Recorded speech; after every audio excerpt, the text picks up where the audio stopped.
pretty sure that the thing I sent you late last night is the final draft. It's just that every time I send it, oh, I should mention this, I should mention that. Why don't I mention Doomsday? That was Vegan Mark's band, and you know. And I know that if Ralphie shows up, he would be kind of pissed that I didn't mention that Disassociate was his band, and Jesus Crust, and he doubled up on vocals with Neil from Nausea, and, you know. Yeah. So like today's like chaotic, but like I'm gonna fix the exhibit like later and like add to it a little bit and then get the other zine out in a couple weeks. How you doing? Thanks for sending all that stuff. Yeah, definitely.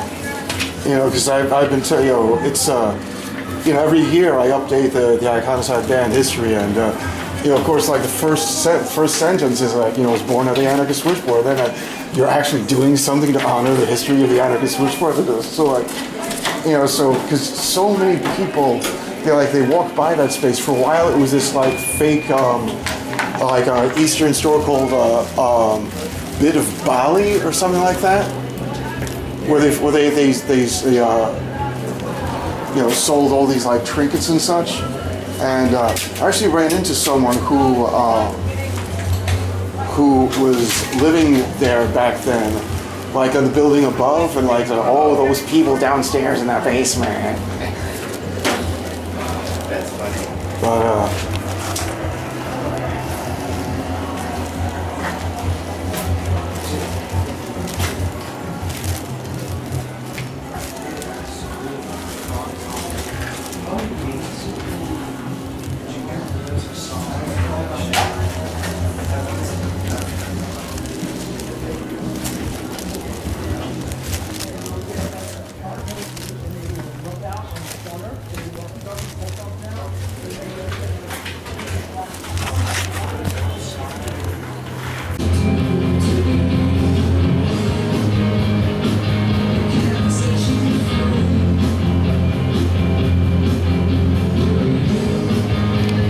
Okay, hi, so this is the 5:30 talk for the Anarchist Switchboard retrospective. The Anarchist Switchboard is a political organizing space on the Lower East Side from late 1983 to 1989. This program will feature a group discussion with several people who organized at the Switchboard throughout the years, as well as be the opening and zine release of an exhibition sharing materials and history from the Anarchist Switchboard. So, hell yeah. You want this one? That was a great intro, but I asked her to lie about everything. I wanted her to make up everything. But, okay. Like the Bible? Thank you, Tom. Dr. Phil Shep. Check. Ooh, okay. Hello, everybody. Thank you for coming tonight, and thank you for being here. I wanted to start by telling you a little bit about my day. So, we hung this exhibit last night, and I was folding zines until 4 p.m. And while I was folding them, younger kids were taking them when I was not looking. So, and I was like, oh, I deserve this. And I would just watch them walk away. You know, they have no idea what it's about. So, that was one of my highlights. So, anyway, so we're here today to do a tribute and a retrospective to an activist space called the Anarchist Switchboard, which was around in this neighborhood in the 1980s. I did this zine right here. If you want one, they're up in Morris. If not, check out the exhibits on the wall. There are flyers and documents from the Bill Coleman papers, which was one of the founders of the Anarchist Switchboard, and he left all these all this documentation for us to see what activists in this neighborhood were up to 30, 40 years ago. And I don't really have like a real structure. Oh, let's talk about structure. So when I set up chairs for my events, they're like rows you know, rows, rows, rows, rows. But then I would set up the rows, and then everyone came in and were like, oh, we don't want there to be a hierarchy, let's talk in a circle. And I'd be like, oh, so it got a little crazy for me, but I feel this works, this works. So, Broke down the colonialism. yeah. So, some of the people that I interviewed today, for this zine, I kind of wanted to go and like follow the story, because I feel like a lot of the people that we have here today have different parts to tell about this story. And one of the reasons that I was interested in this story was that towards the end of the life of this space, people were squatting in there, and when it was shut down, someone was like, oh, we have to move the Anarchist switchboard. There's an abandoned building on Avenue C with a storefront, so let's check it out and try to see if we can move the switchboard into the storefront. They opened it up. They didn't move it in here, but some of the people stayed, and that's how our squat started. So that was my initial. Wait, was that Bald Mike? It was Bald Mike. And That's how C-Squad started? That's how C-Squad started. So it's not from the organizers of who was running the switchboard, but it was, I feel, because of the switchboard. And so that's why I initially became interested in the subject. And I started talking to some people, and I started realizing that most of the people that I knew who were involved here were involved in just like 1988 and 1989, but that no one knew how long the switchboard had been going on for, or who started it. So there's that's one of the things I talk about in the zine, about trailing the story to a completely different set of people who started it, who were not there at the end, who didn't know who was there at the end, and the people at the end didn't know who was there at the beginning. So my friend Claire here, who you'll meet later, likes to talk about the concept of bridge building, and that's one of the things that I really liked about this zine and this exhibit and this workshop, is we're going to build a bridge to those two different eras and talk about their different experiences. So I would like to start with CARLO ALTOMARE.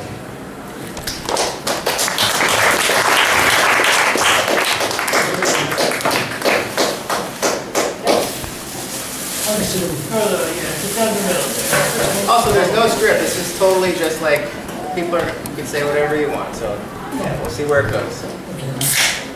I'll throw out what I had memorized. Okay. Hi. All right.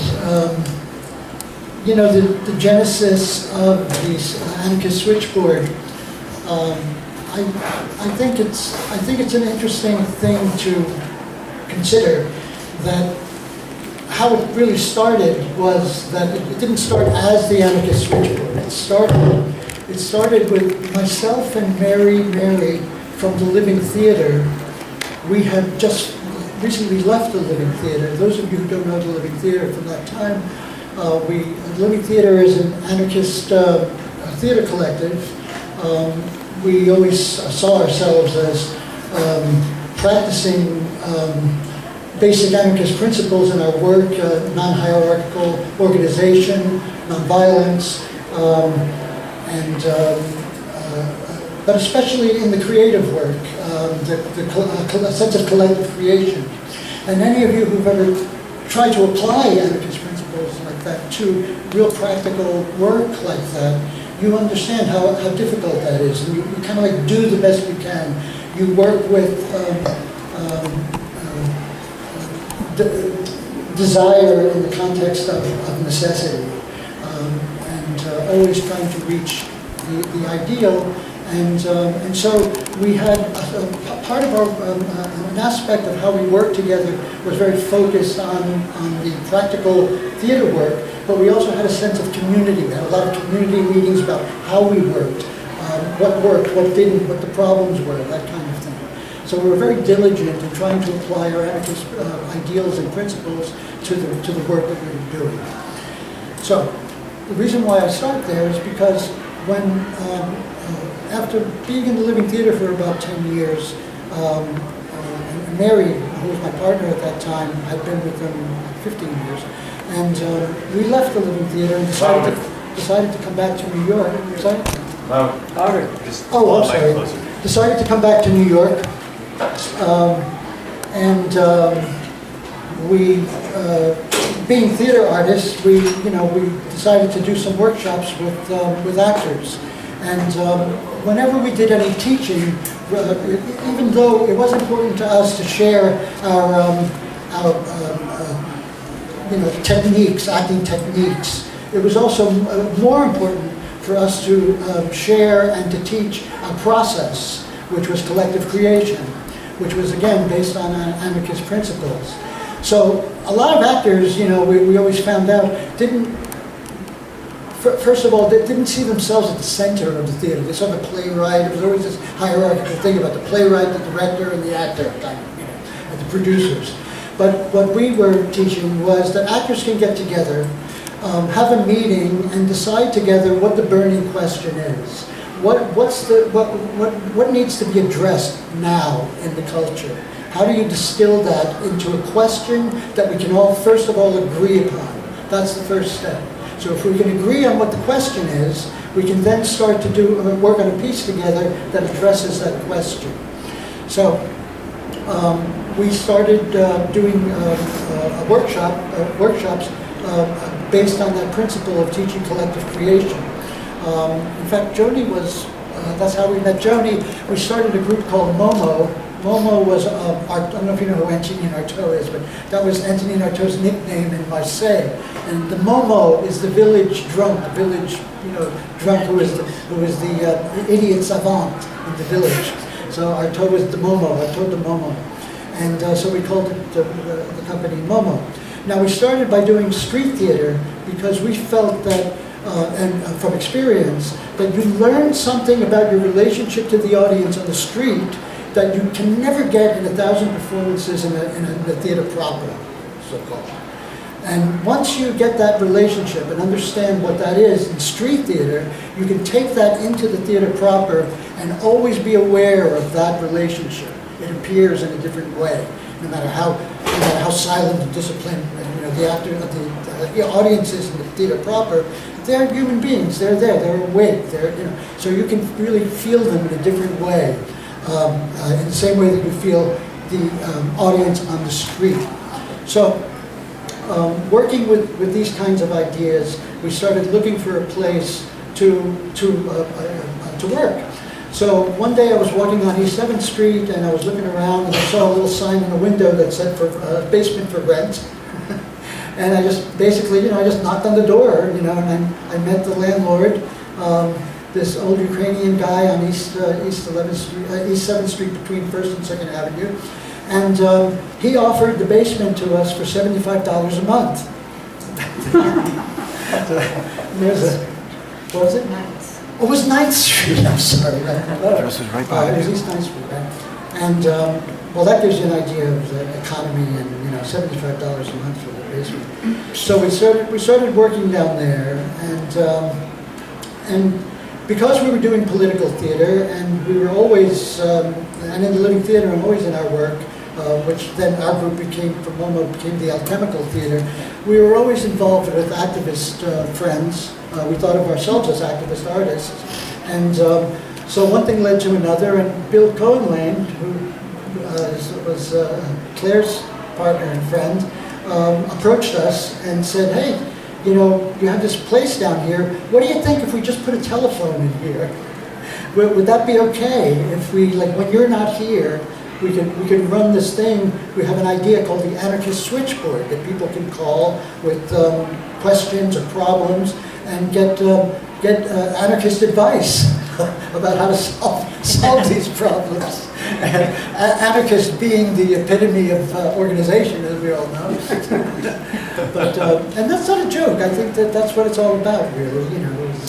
Is that challenge of organizing in a non-hierarchical way is what the anarchist activist trip is about. So anyway, that was the genesis of this thing. That's how it all started there. So maybe I should stop there and let someone else speak. Sure. I'd like to pass it off to Joni now. And if you can talk about how that the torch was passed a little bit from one political theater troupe to another. Let's see where the conversation goes. Okay. Yeah. Well, as Carlos said, that our long association began when he and Mary Kraft came to the U.S. and started doing workshops, and I had just graduated from NYU from a kind of an interdisciplinary theater thing. And I was an older student. I went back to school when I was like 28 or something, so I'd lived a little bit. And but what I learned at NYU was completely blown out of the water by my work with CARLO, or Carlo's work with the group. I'd always been an anarchist. My orientation was always anarchist. But the work itself influenced my life and the direction of my work greatly, and then later on working with a living theater also changed the direction of my own personal work. So I know that at some point, maybe there's some missing links which Claire can provide later, but at some point CARLO had contacted me and said, well, there's this space, and I said, oh, cool, because I had just formed a group called Protean Forms Collective with 3 other people, Robert Heger, my baby brother, and David Stewart. We had moved to the squad on 13th Street. That's right, I remember, yeah. And I mentioned that when I was talking with Will, as a matter of fact. They found a really great space over on 13th, which was a squad. And I don't know if you guys were living there or whatever. But we were homesteading. You know, at that time, there was a difference between squatting and homesteading, as many of you know. And we really worked that place and made it beautiful for the theater that we go. it was great. It was a wonderful space, and it was also a space where we had a lot of anarchist gatherings and discussed anarchist theater and did some anarchist street actions that were kind of like a bunch of different groups working together, and people who were just like put flyers up, and people came, and we did this huge action down in, I think that was when they came into the port with the big boat. That was Reagan, right? Coming into the port, no ports and no something in the harbor, no guns in the harbor. Because they all pointed at us, at the city of New York City with this big, big war boat coming in with Reagan, as I recall.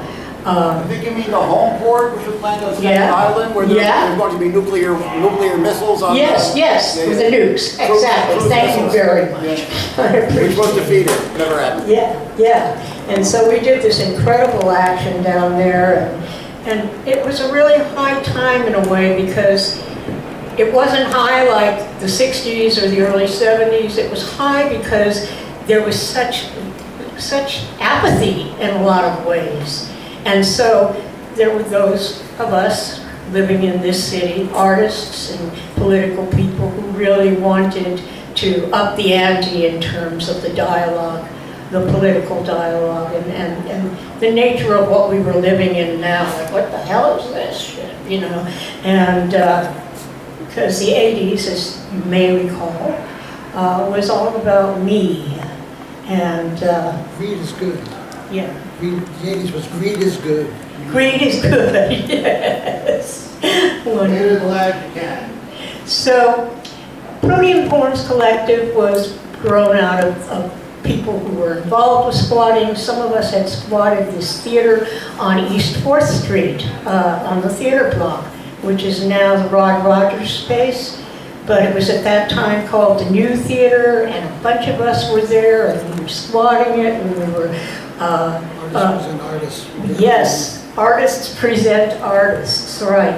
And CARLO was one of the organizers, and we were some of the organizers, and it was always very, convivial.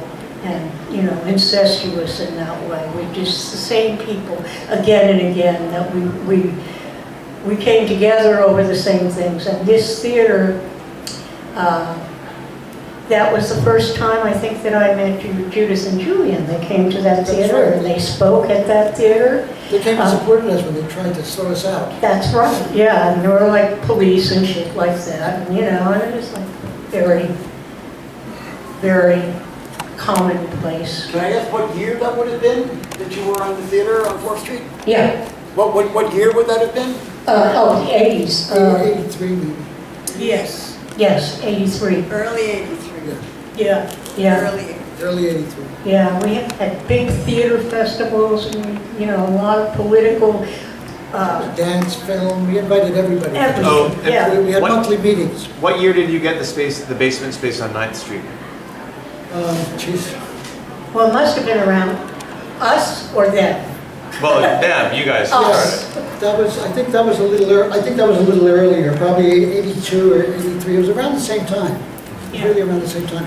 Sorry, I don't have the exact. That's fine, that's close. It kind of happened, like, it just happened so rapidly, you know, there was just this, like, big evolution, and a lot of people coming together, a lot of artists coming together, and younger artists, too. For instance, with Protein Forms Collective, we worked out of the basement, we did some really wild things there, and Claire will tell you a lot more about that, too. Because that's when I met Claire and we started collaborating at that point on many different issues. We had like a Women and Anarchists festival that was like really Women in Anarchy. And there's a flyer up here about it. And we also would frequently invite the real old guard anarchists like Sam Dolgoff and Mel Most and IWW guys. yeah, Yeah. yes, Yeah. yes. And so, Sam Dolgoff, Sam Dolgoff would say, You gotta have a clubhouse. You gotta have a place where you can meet. You gotta have a place. he was great. And Esther, of course, and Esther Dolgoff. Do any of you guys know these names? Yeah, great, good. So, you never know, right? So, we did theater, we did something called, that we were trying to do in terms of collectively organizing as a theater group. We did something called interdirecting because, you know, we were trying to move, you know, do our take on, well, what is it like to organize an anarchist theater group? And going with the great background that I learned largely through CARLO and Mary, and reading, of course, we came up with this idea of how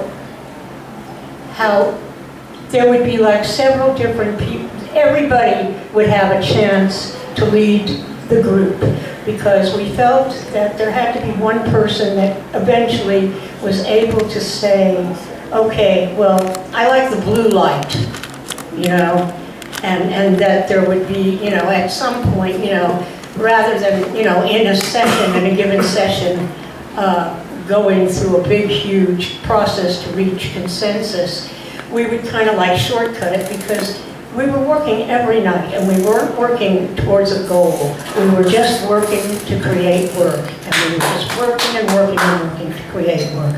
And when we got there, we did a first production, and then we did a second production, and we did different productions and different events. We had lots of guests come in, we had music and speakers and stuff like that. And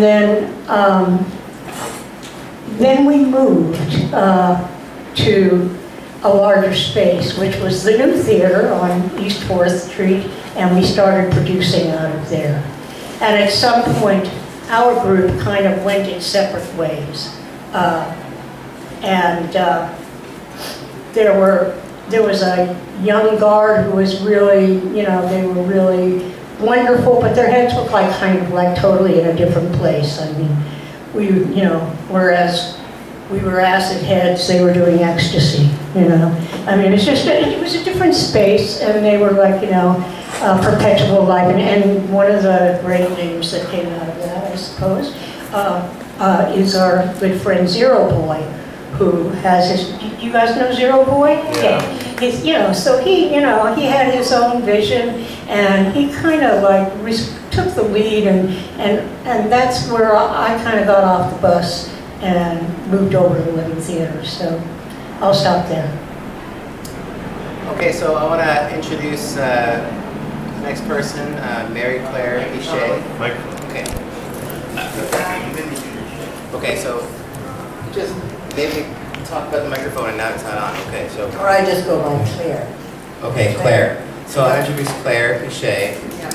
I think I interviewed Claire for 3 or 4 hours for this project.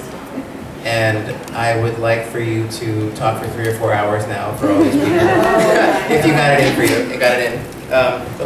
Yay, is there pizza? Yay. So you just heard from Carlo and Joanie talking about how they found this space and they used it for the purposes of political theater. Claire can talk to you about how that space, thank you,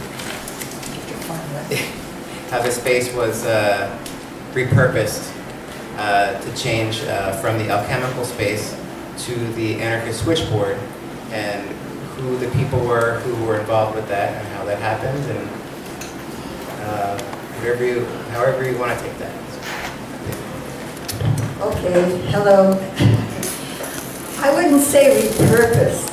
What I would say was, you know, for example, the alchemical used the space, and then what our particular group, in other words, who called ourselves the Anarchist Switchboard, we used the space too. We shared the space, we shared the resources, and we shared the rent, you know, things like that. And for example, you mentioned the phone, switchboard, the phone. That's how it started. The object of the phone. Yeah, the object of the phone. So the idea of the switchboard was generated out of a reflection by my partner Bill Coline and Bob Palmer, who both had been active for many years in Free Space Collective and Alternate U, right? And Free Space was located at 339 Lafayette, so it's always involved with the War Resisters League project, A.J. Musty, right? The War Resisters League. So, 339 Lafayette, right? The Peace Pentagon. The Peace Pentagon, right, exactly. So, so they've been involved with that for a long time, and you know, the Libertarian Book Club was there too. As a matter of fact, they stayed, you know, quite a long time. You know, they were there when the Switchboard was at 9th Street, and so at one point in 1982, Bob and Bill decided to, why don't we? There's something missing. They always wanted to see if they could continue in some form in another space, but maybe another, I don't know, another form, the project that was the Free Space Project, right? The values, you know, the approach, the goals, and because it had been so enriching for them in their lives, so important, so central. And so I don't know why Free Space ended, because I wasn't part of it myself, you know.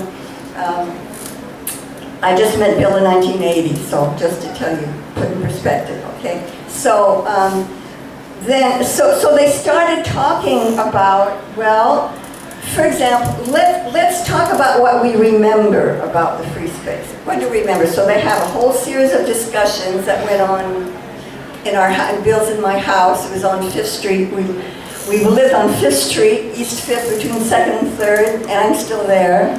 Well, Bill passed away in 2017, but I'm still there. So, but you know, that was an open space too. You know, people would come, crash, or whatever. We'd have discussions. So it was that type of environment.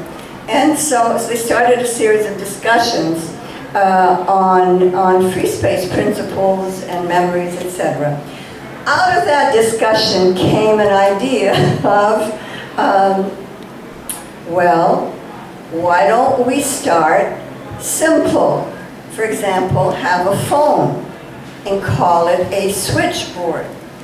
Let's see, because the idea was, what can we do to help create, facilitate the creation of a space that would be a cultural, an anarchist cultural space, right?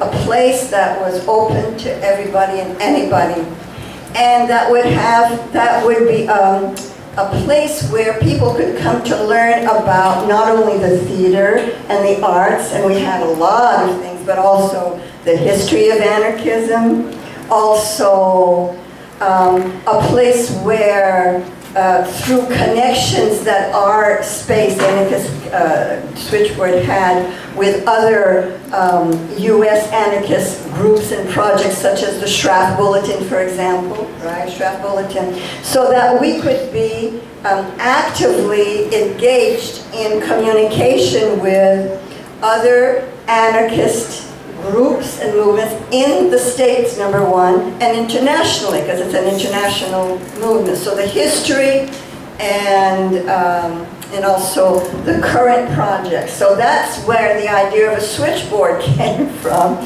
starting with well, let's begin simple, a phone. No internet at the time, right? The phone. And so the very beginning, I guess the phone had a stint at 339 Lafayette. At the War Resisters League. So there was, I don't remember how long it was there. And then the switchboard, the phone, I think, moved to 4th Street, right? The 4th Street space. And then it went to 9th Street, right? And then it went to 9th Street. Well, one thing was a phone, where anybody could call in, but also, why call in? I mean, they had mentioned, why would you call in? How did it work practically? That's what I always wondered exactly. Somebody calls and says what? I don't know, because I never answered it. Bill was the one who answered it.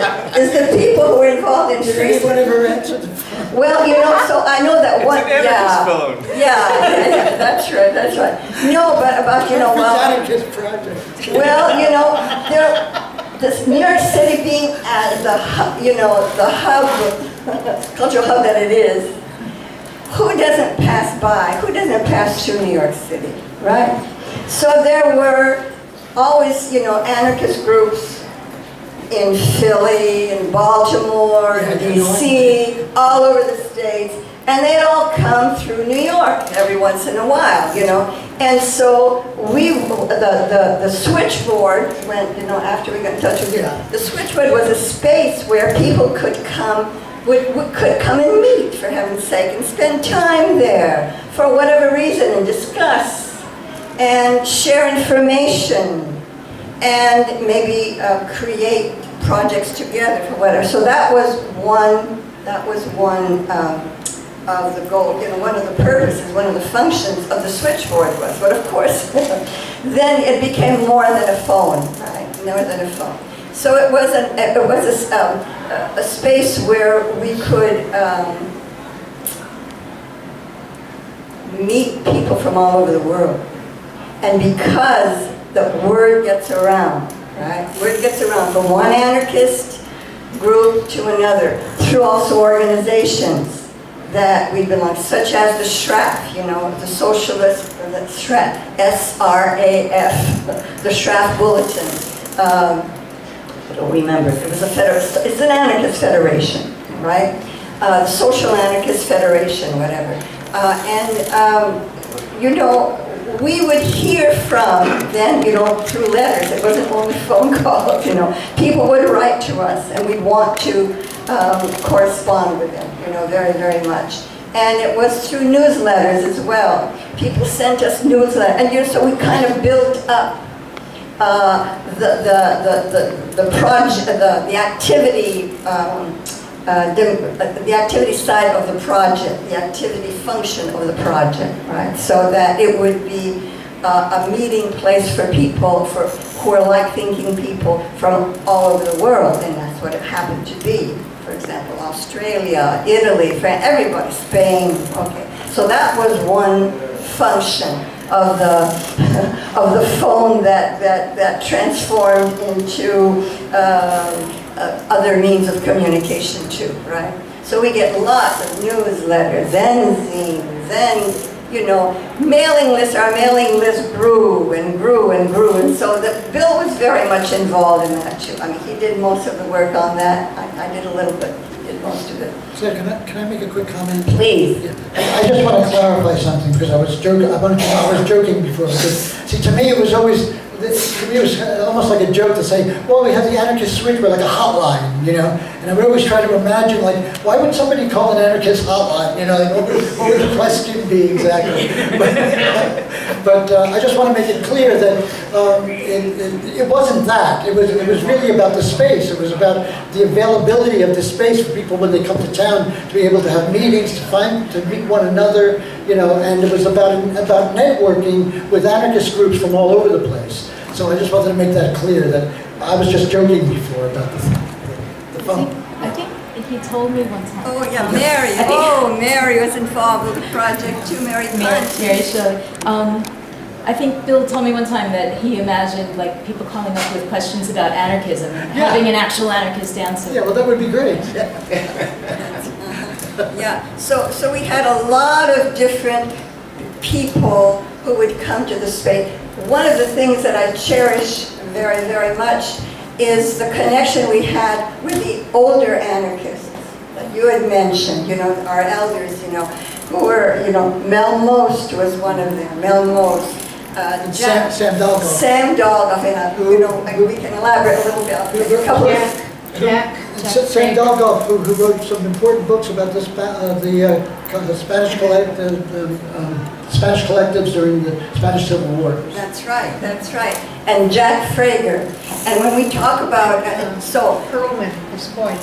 Freddie Perlman, who wrote the reproduction. Oh yes, that's right. We were very much in you know. Detroit anarchists. Yeah, connection with that. Bill was, you know, he had an ongoing correspondence with Freddie Perlman, yeah.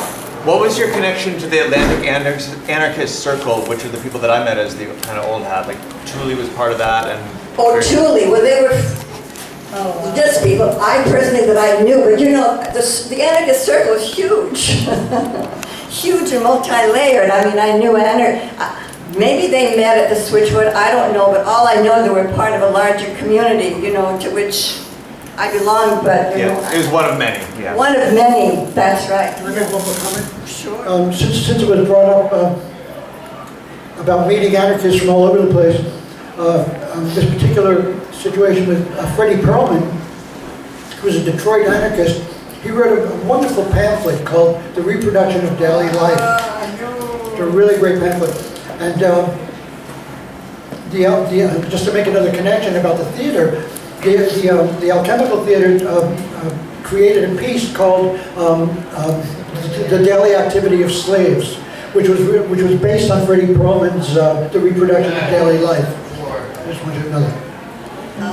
That's so right. there's a crossover like that too.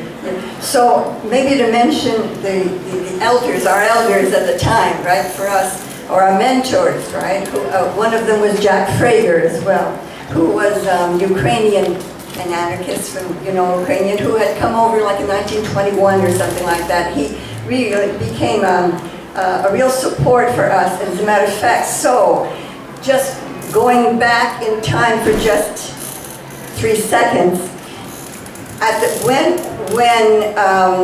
Bill got in touch with CARLO, and we understood that we had a space to go to, and we could have a phone there, plus other things, right? The 6 of us decided that we're going to officially announce the formation of the Anarchist Switchboard. And that's what happened. That's what happened. There was Jack Frager, there was Bill Colline, there was myself, there was Bob Palmer, who was important, There was Jim Zeman, and there was,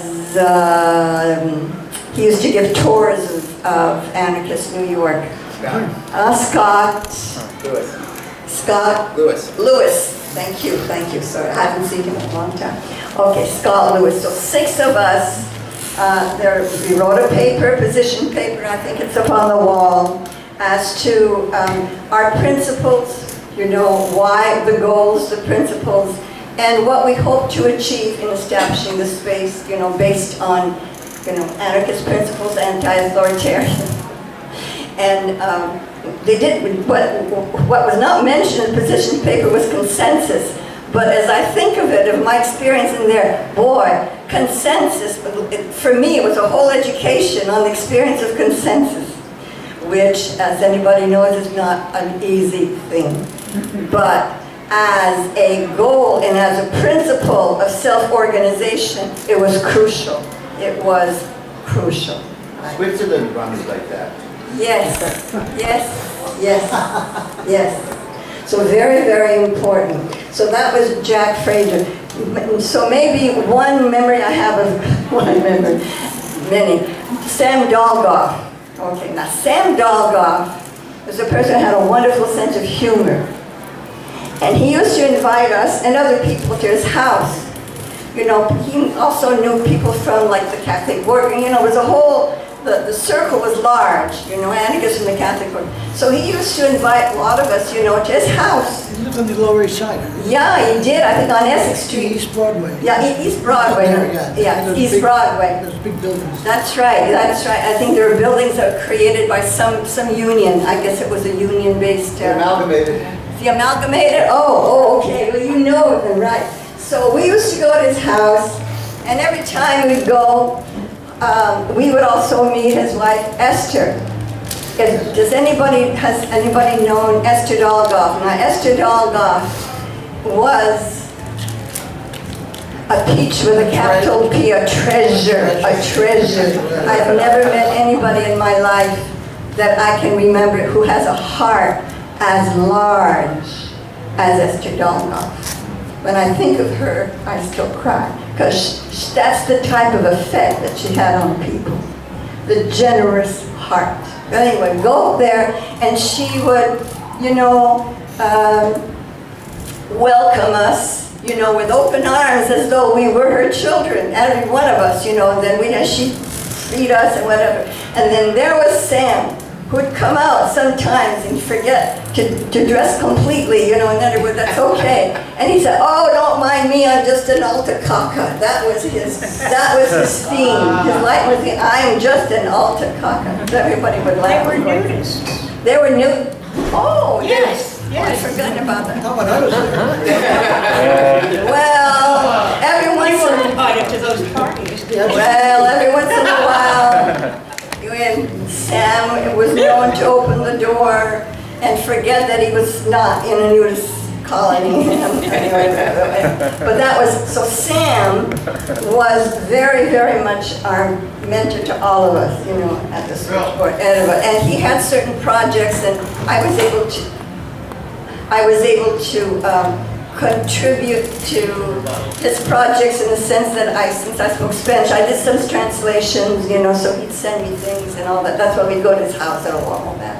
So, especially on the anarchists, of course in the Spanish Civil War, but also the anarchist movements in Latin America, Puerto Rico as well, you know, things like that. So that was, so Sam and Esther would come down to the space and talk.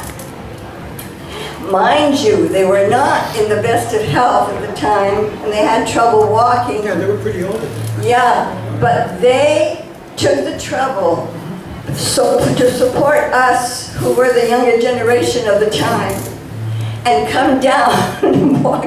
I don't know how, maybe they drove down, whatever, but they walked down, they got themselves down to East 9th Street, and they had to go down those steps, because there was a basement space, right? And they went down those steps, and more than once. And they would talk about, as she would talk about when she'd come, women in the anarchist movement. That's her, she wanted to focus, and we learned, we wanted to learn about the history of women in the anarchist movement. And so she did. And of course, and Sam would talk about other issues, including very much the Spanish Civil War. So, I mean, I got a lot of different memories ever since, you know, Will contacted me. I have to tell you that Bill kept everything. I'm not a hoarder. We don't call ourselves hoarders. We're not hoarders, but we did hoard everything that came out of the anarchist switchboard. In other words, we kept everything. So we have a huge archive of everything that we could remember to keep. That's important. That's right. And so we, when Will said that, you know, he's interested, you know, in looking at the archives, I said, wonderful, you know, it's an opportunity to go back in time for me too and remember all the wonderful people that I met. It was an enormous education, you know, for all of us. We learned from one another in a non-authoritarian, non-hierarchical way, you know, sharing skills, all the different values and concepts that people still live by today, you know, that are wonderful. So, unless you have questions, I think I'll stop there. There's so many things I could talk about, but I'm not going to talk about for 4 hours. No. Just talking about the theme of the day, we're at the Anarchist Book Fair, and the original crew at the Switchboard had associations with the Libertarian Book Club. Oh yeah. Right, which was in the same building as Free Space, which is what they modeled, what you modeled your group after. So I thought that, and we have Bill Weinberg over here, who is the last member of the... I might have been the last standing member of the LBC, by some reckonings.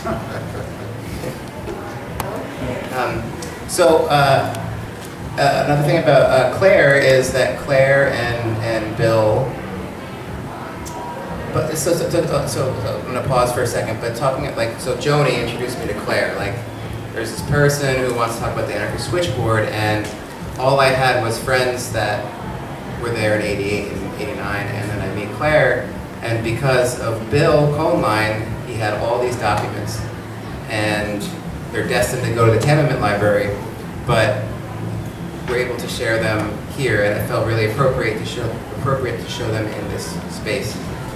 But Claire and Bill left around 1987-ish, and so some people who were there a lot at the end were not there in the beginning, and again, so didn't know each other, but one person who was there for both periods was Steve Englander and Mary. So I want to start with Steve, and then we'll go to Mary, and take it wherever you want to go. Sure, thank you. Good evening, or good afternoon, everyone. So I think I first got involved. In 1985, and I actually can't remember if I was introduced to the Switchboard by way of the LDC, the Libertarian Book Club, or I was introduced to the Libertarian Book Club by the way of the Anarchist Switchboard. I can't exactly remember. I was involved with both projects, and I actually can't remember which came first, you know, chicken and egg or anything. Yeah. But when I did first get involved with the Switchboard, Bill's participation receded, but Bob Palmer was still involved, and his commitment towards the free space idea was like still the overarching idea that animated the Switchboard in terms of how it operated, for better or worse. And there are some worse aspects to the idea of free space. There are good aspects to it, but you know, it introduces some issues that can be extraordinarily difficult to resolve. But he was a free space absolutist. Like, if somebody came in with a proposal, they wanted to do something in this space, you don't say no. Like, you don't say no, you always say yes. It's almost like a Yoko Ono type statement, say yes. Everything you say yes to. That was the idea in his imagination of like the free space, and he would get very upset if anybody introduced any ideas that would be restrictive in nature. And then the other thing was, The switchboard did serve its function as a clearinghouse of ideas about anarchist history, ideology, and practical applications. So there was, by way of the Libertarian Book Club, quite a bit of literature there that was available for people to read. We received all sorts of zines, and people would come by and we would discuss anarchist ideas. To be honest, it was probably a greater focus on a lot of like the 19th century stuff, Kropotkin and Bakunin, and you know, aspects of Marxism. There were people around who were interested in the situationist French guys, and then also like John Zerzan and these sort of anti-civ anarchists that were writing in the 80s through the early 90s. So there were a number of book channels. Less so Bookchin.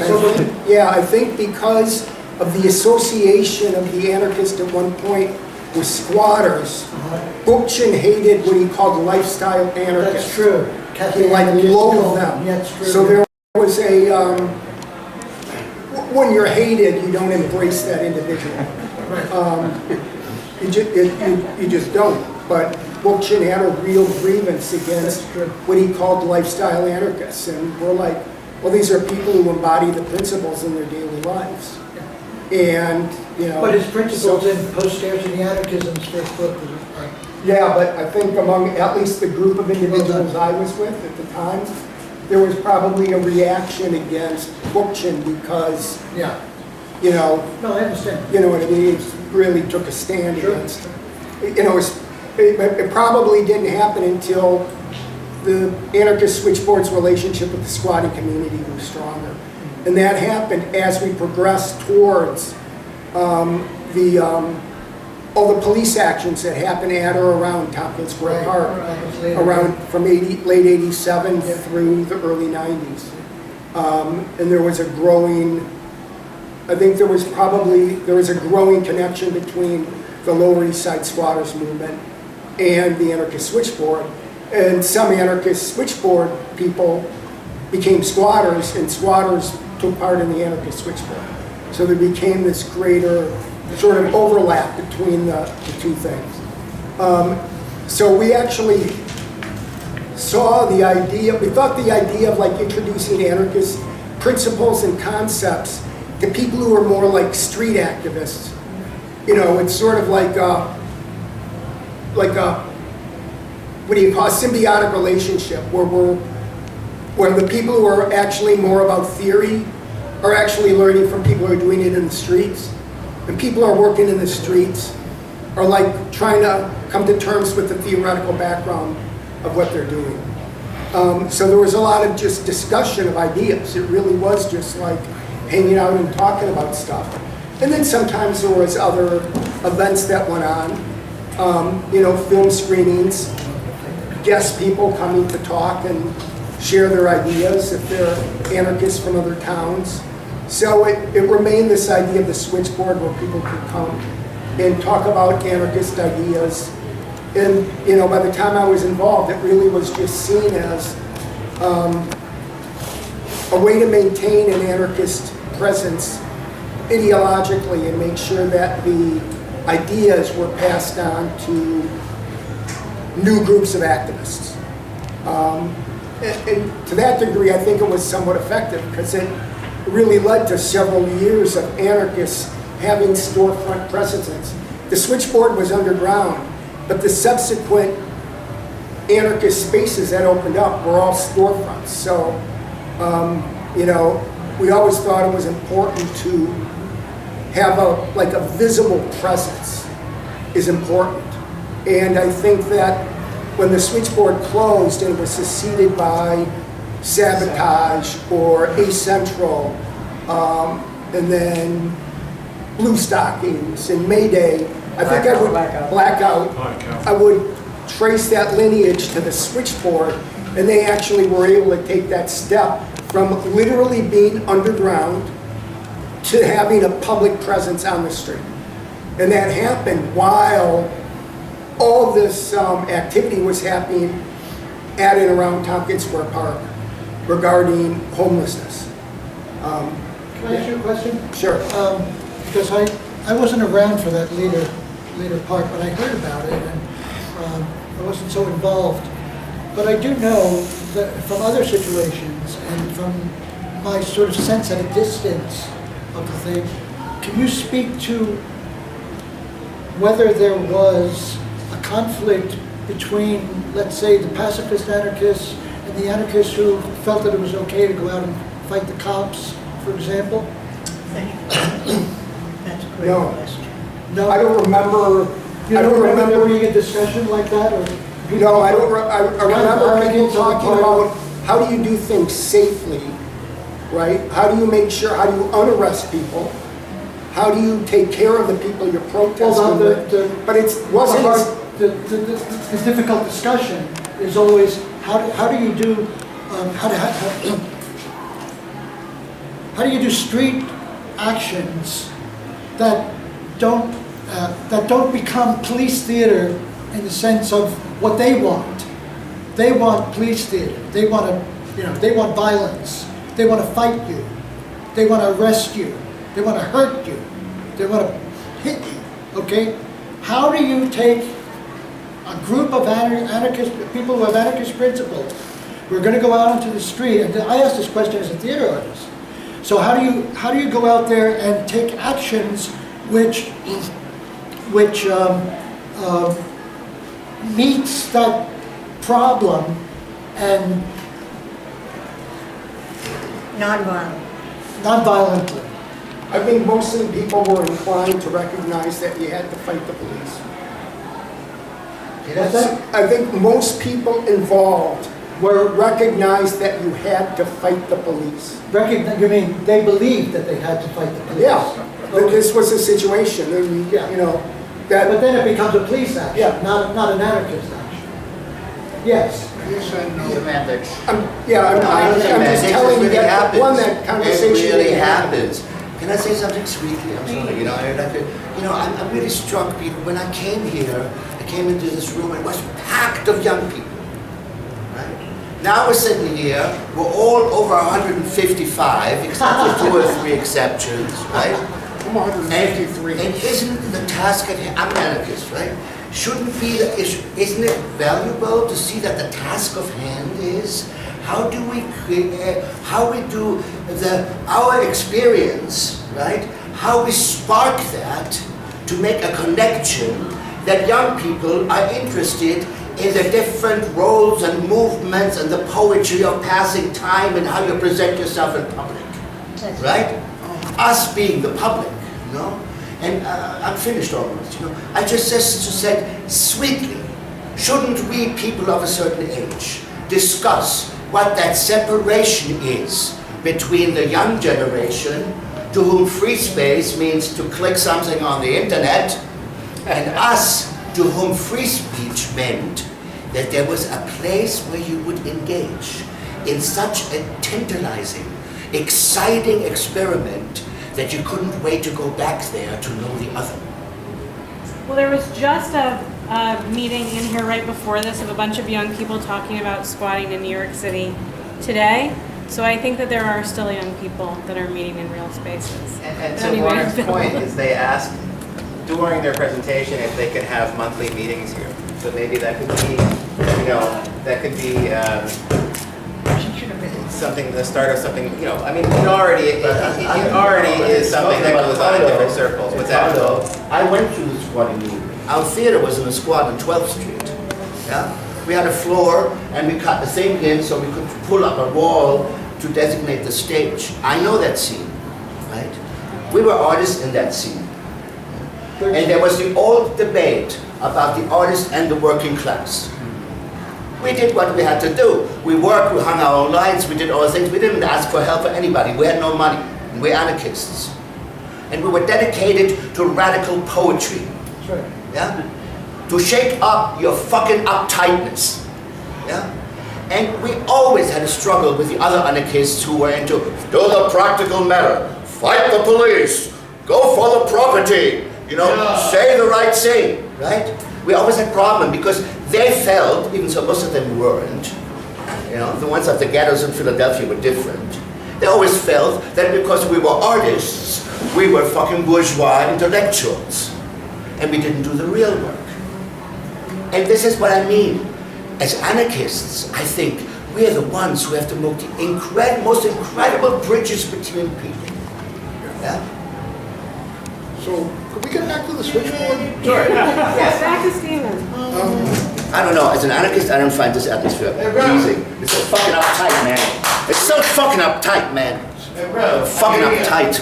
Well, you see, Jerry and Kurt and I had a somewhat different experience in a different phase of what went on at the switchboard. Our experience is inseparable from what went on in Tompkins Square Park. The very first time, for example, that I went to the switchboard was to attend the planning meeting at Tompkins Square Park. Shortly after the riot, it must have been in August or September 1988. And we're talking about a different crowd. We're using the switchboard as a resource for organizing around Tompkins Square Park. That's right. Organizing around squatting, organizing around You're not talking to that microphone. the homeless encampment. Thank you. Oh, okay. Okay. I'm not used to doing this. Can you repeat what you just said before? Okay. Our experience was inseparable from what was going on in Tompkins Square Park. In Tompkins Square Park, there had been a riot, which in general was provoked by police chaos. Yes. And the people who were on the other side, who were resisting the police, included squatters and punks, and people who were, I guess what you would call lifestyle anarchists, who would not really think of, you know, attending it as, you know, quite as intellectual a kind of a place as everyone has been describing so far. They were not a theoretical crowd. They were people who were trying to plan what to do next in Tompkins Square Park. And there was some conflict. I don't want to, you know, dwell on it too much. You know, the conflict between the traditional, more intellectual groups of anarchists who had founded the switchboard and the new crowd of people who were involved in organizing. The place was different from what you were describing. The phone didn't really amount to anything. It came and went. The phone got shut down. I remember Jerry's comment one time at a meeting where he was saying, "We call this place a switchboard. You know, I don't even see a phone here." There was no phone for several months, and then it returned. It really, the place, the physical space itself was much more important than the phone. Nobody really calls an anarchist hotline. I mean, I'm saying I'm having trouble with authority. Yeah, that was made clear. You know, you know, but whatever the case, you know, the phone actually did serve a purpose for, you know, people who wanted to organize meetings and things like that. Very large meetings used to take place at the Anarchist Switchboard.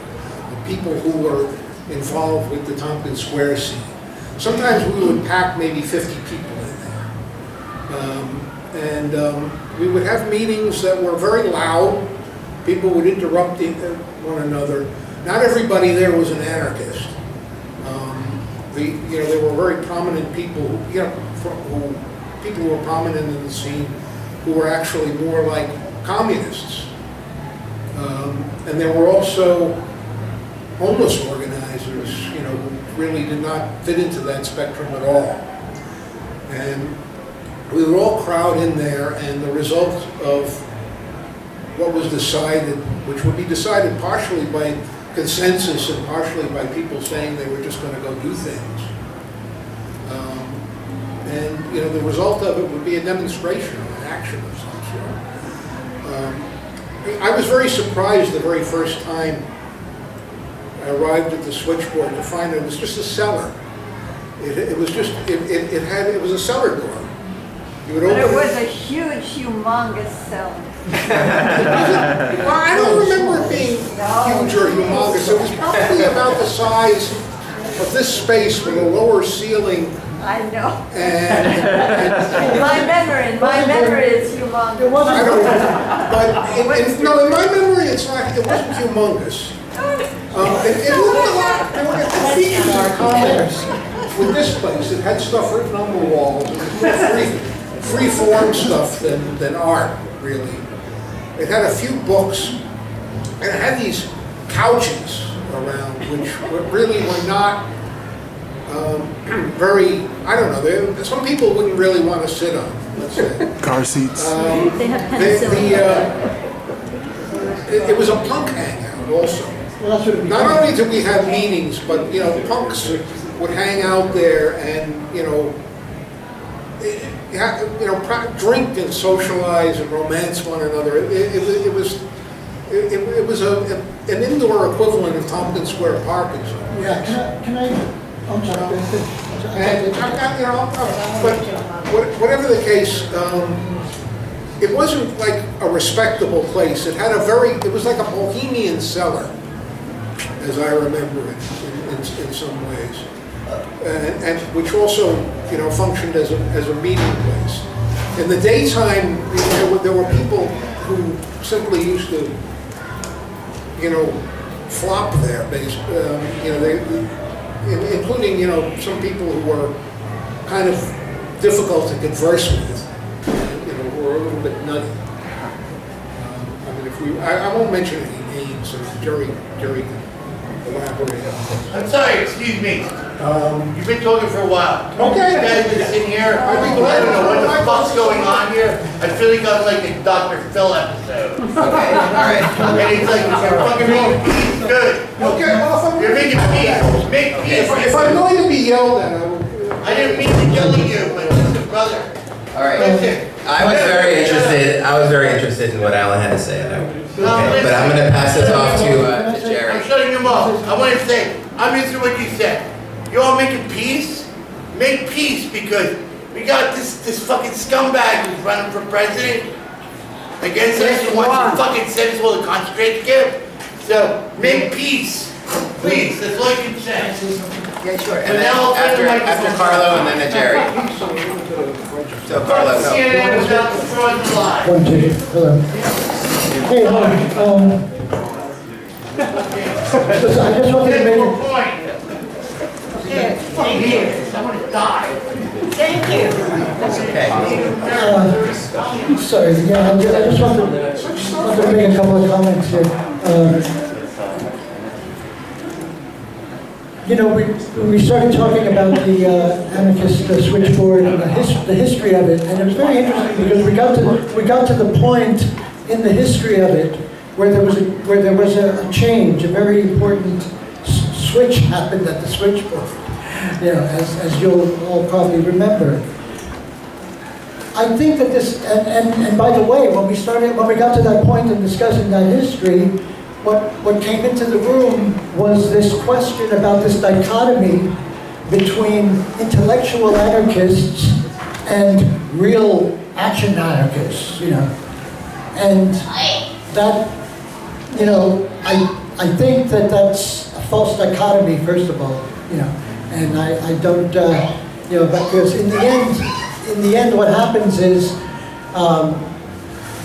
it's really, it usually comes down to a discussion between, about pacifism and not. Well, victimization and activism. Yeah.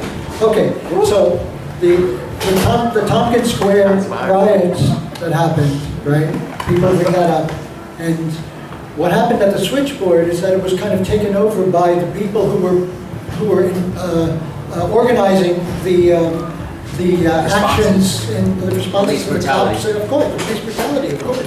And so, to me, you know, it's that discussion between people who say intellectual anarchists don't know anything about real action on the street because either they don't have the courage or they whatever, they got their head up their ass because they're intellectuals, I think is a false discussion.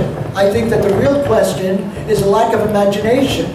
And I know from being a theater artist that I've done a lot of street theater. I was in the living theater for 30 years. And I've done a lot of street theater, and I've done a lot of police theater. And I know what it means to meet the cops on the street. And there are ways to perform in front of the cops to disarm them. There are ways to do that. And there are ways to sit and have that discussion and to say, okay, what happens when the police come at us? Because you know what that moment is. When they start to attack, what are we going to do exactly? Okay? There's a lack of imagination on what to do, and what happens is it gets taken over by the people who are there to fight the cops. And when you fight the cops, you lose. You become the cops. We didn't lose. We didn't. You become the fucking I'm speaking generally. That when you fight the cops, you're playing their game. They have the arms. We don't have the arms. This wasn't an argument before. And we did win. We won every fucking riot. This wasn't an argument before. I also think you're really mischaracterizing this transition. I mean, there's room for both, I would say. What you say is perfectly valid. This wasn't an argument before. But you can't say one over the other. There's room for people to read about it. There's room for people to do something. Case in point, someone did something. So I want to get back to the story of the switchboard. So I know back a little bit about the change that people were talking about the change, the different crowds that were hanging out there, and I think Jerry is the person that can explain how that how that change came about.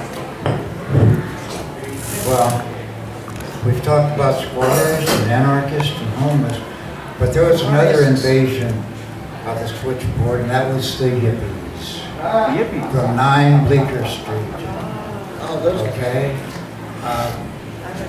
We had a group called eCamo, Emergency Coalition Against Martial Law. And we were meeting regularly at 9 Bleecker Street. Now this is just about the time that Dana Beale started the whole Ibogaine thing.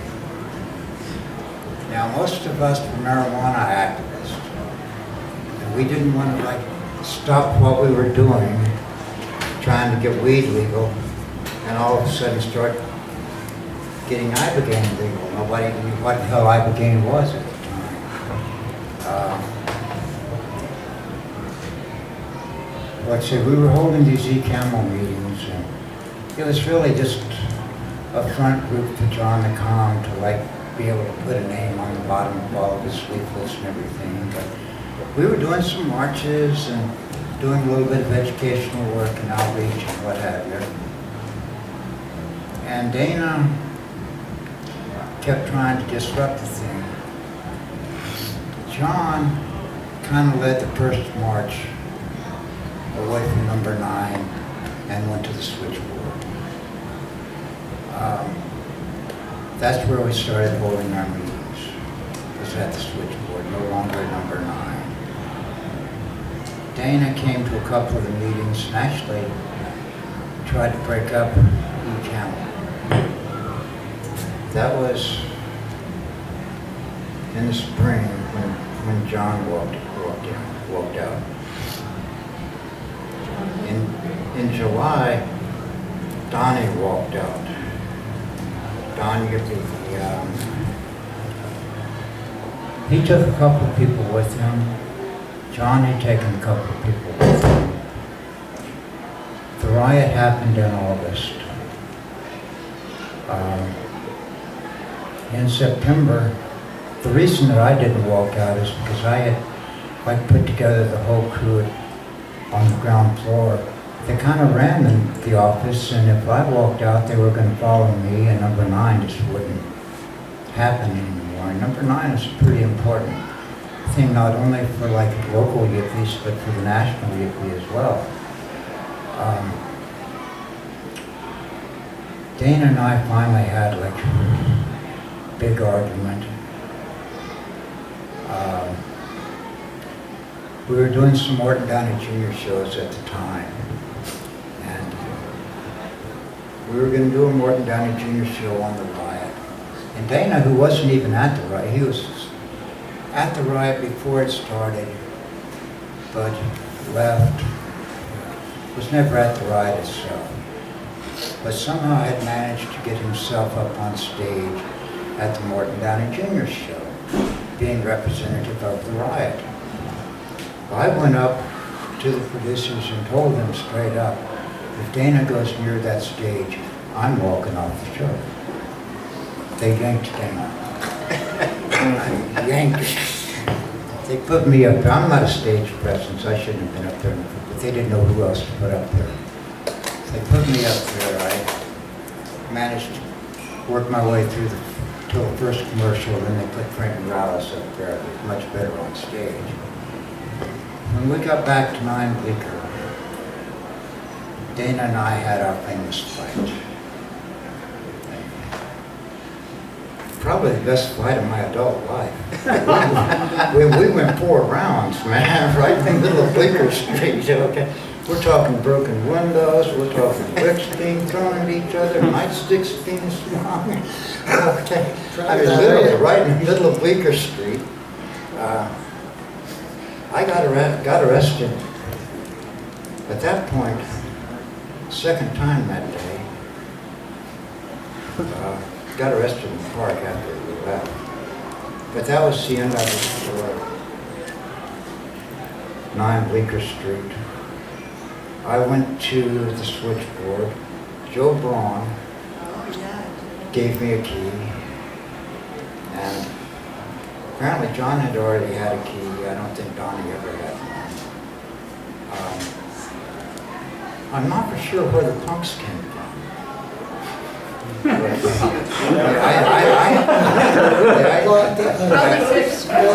Island. I lived over here. Bushwick, man, not Long Island. And all the other squats, you know, the squats over Umbrella House, Bushwick, 13th not upstate. Street.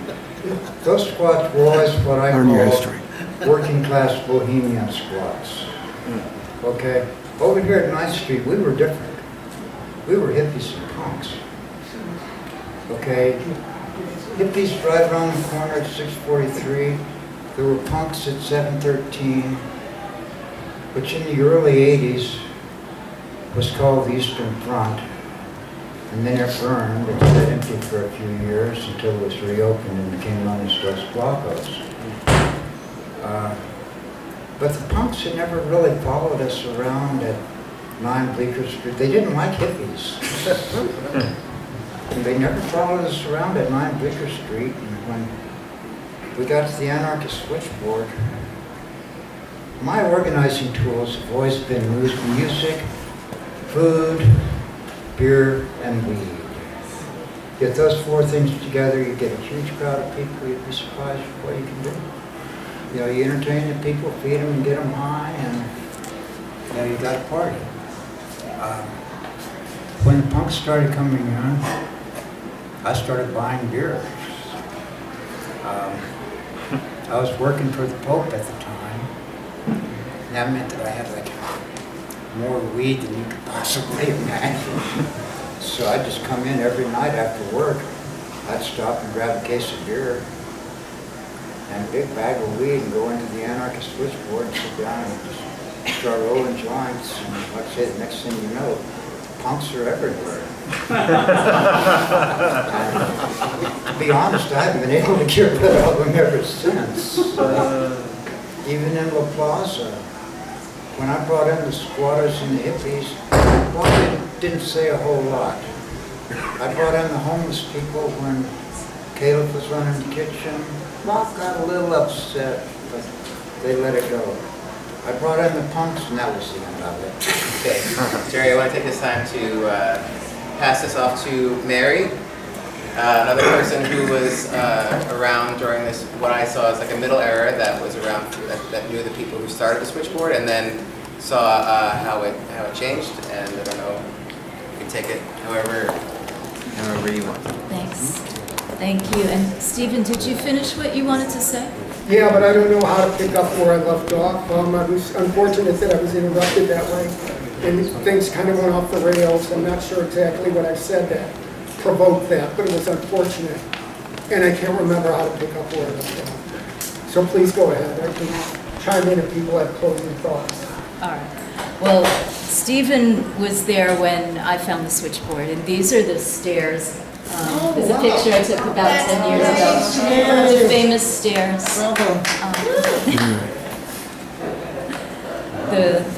The neck-breaking stairs. Can I just say that once Esther Dolgoff had to go down on her ass, on her tush. She had to sit going down the stairs. That's right. Yeah, that's how she got down. You know. It was very treacherous. Did you have the iron thing on the lock at that time still? Because we had a big iron piece made that had the word alchemical dripped on it in iron. I don't remember that. Somebody probably stole it. Remember. Yeah, it used to be the lock. Cool.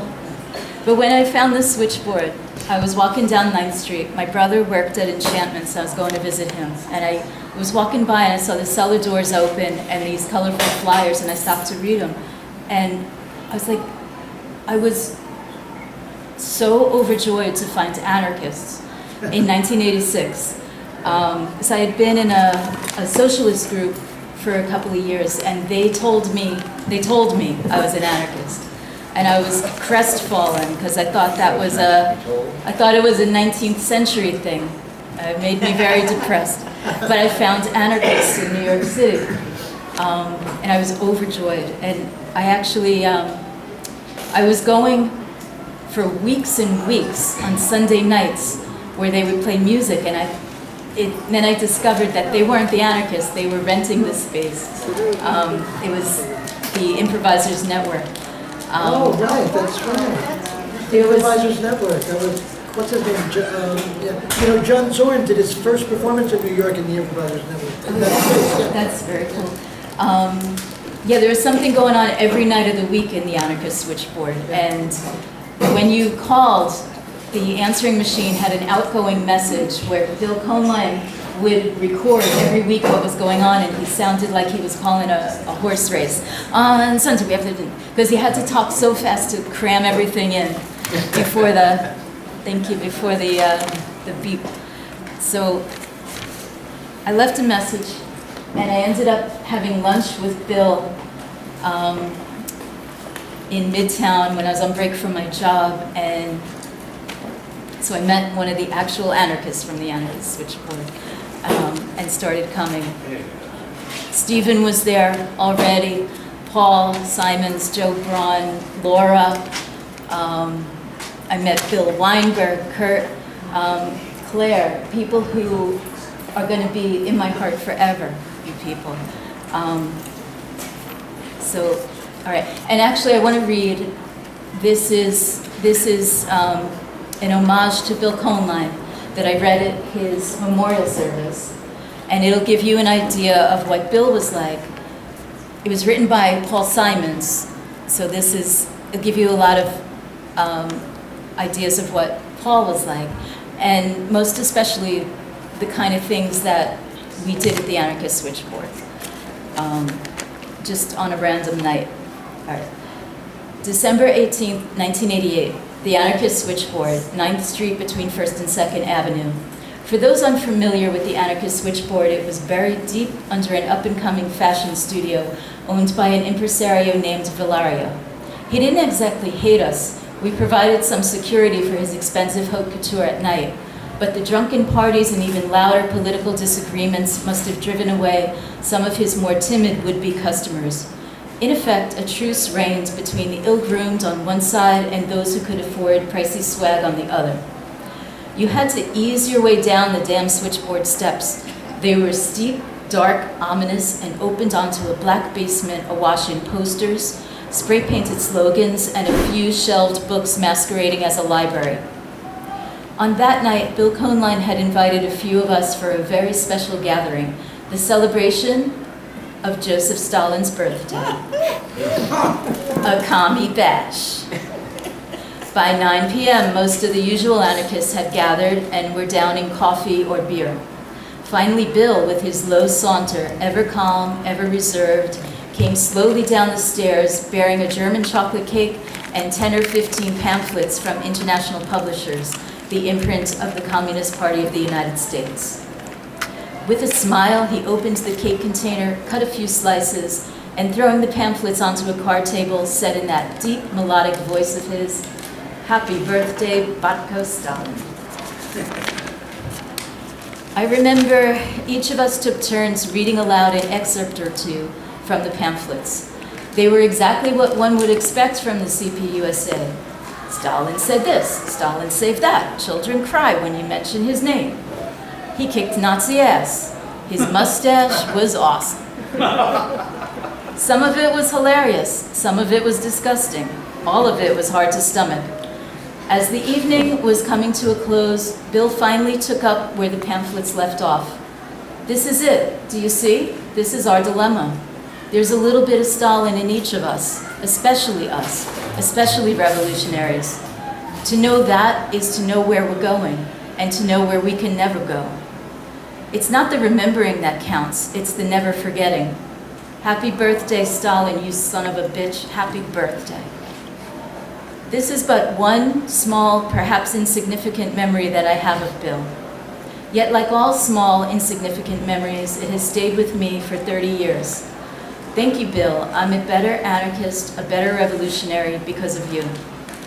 Having stood on ground with no state in Rojava, I hope you felt a little of what I felt, the beginning of freedom, the birth of a new world that you dreamed of and fought for, a world that we all dream of and fight for. Rest in power, comrade. It's the never forgetting that counts.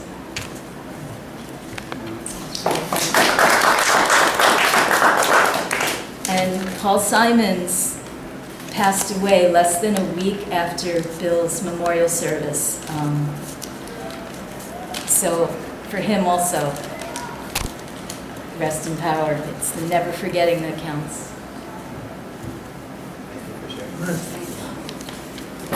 So, Chris, last speaker I have. Okay, mind if I just put this so I can be in shot? I have a YouTube channel around 650 videos, I believe, up. And this is going to be up there. Give me a couple of dates. Well, let's see, where am I? I'm right here. I feel like Chris was very much a part of the anarcho-punk scene in the late 80s, so he could, Jerry's question is just like, where the punks come from? Maybe Yeah, I remember Jerry. Yeah. I remember Jerry very, very well and very fondly. I mean, I actually mentioned him a couple of days ago.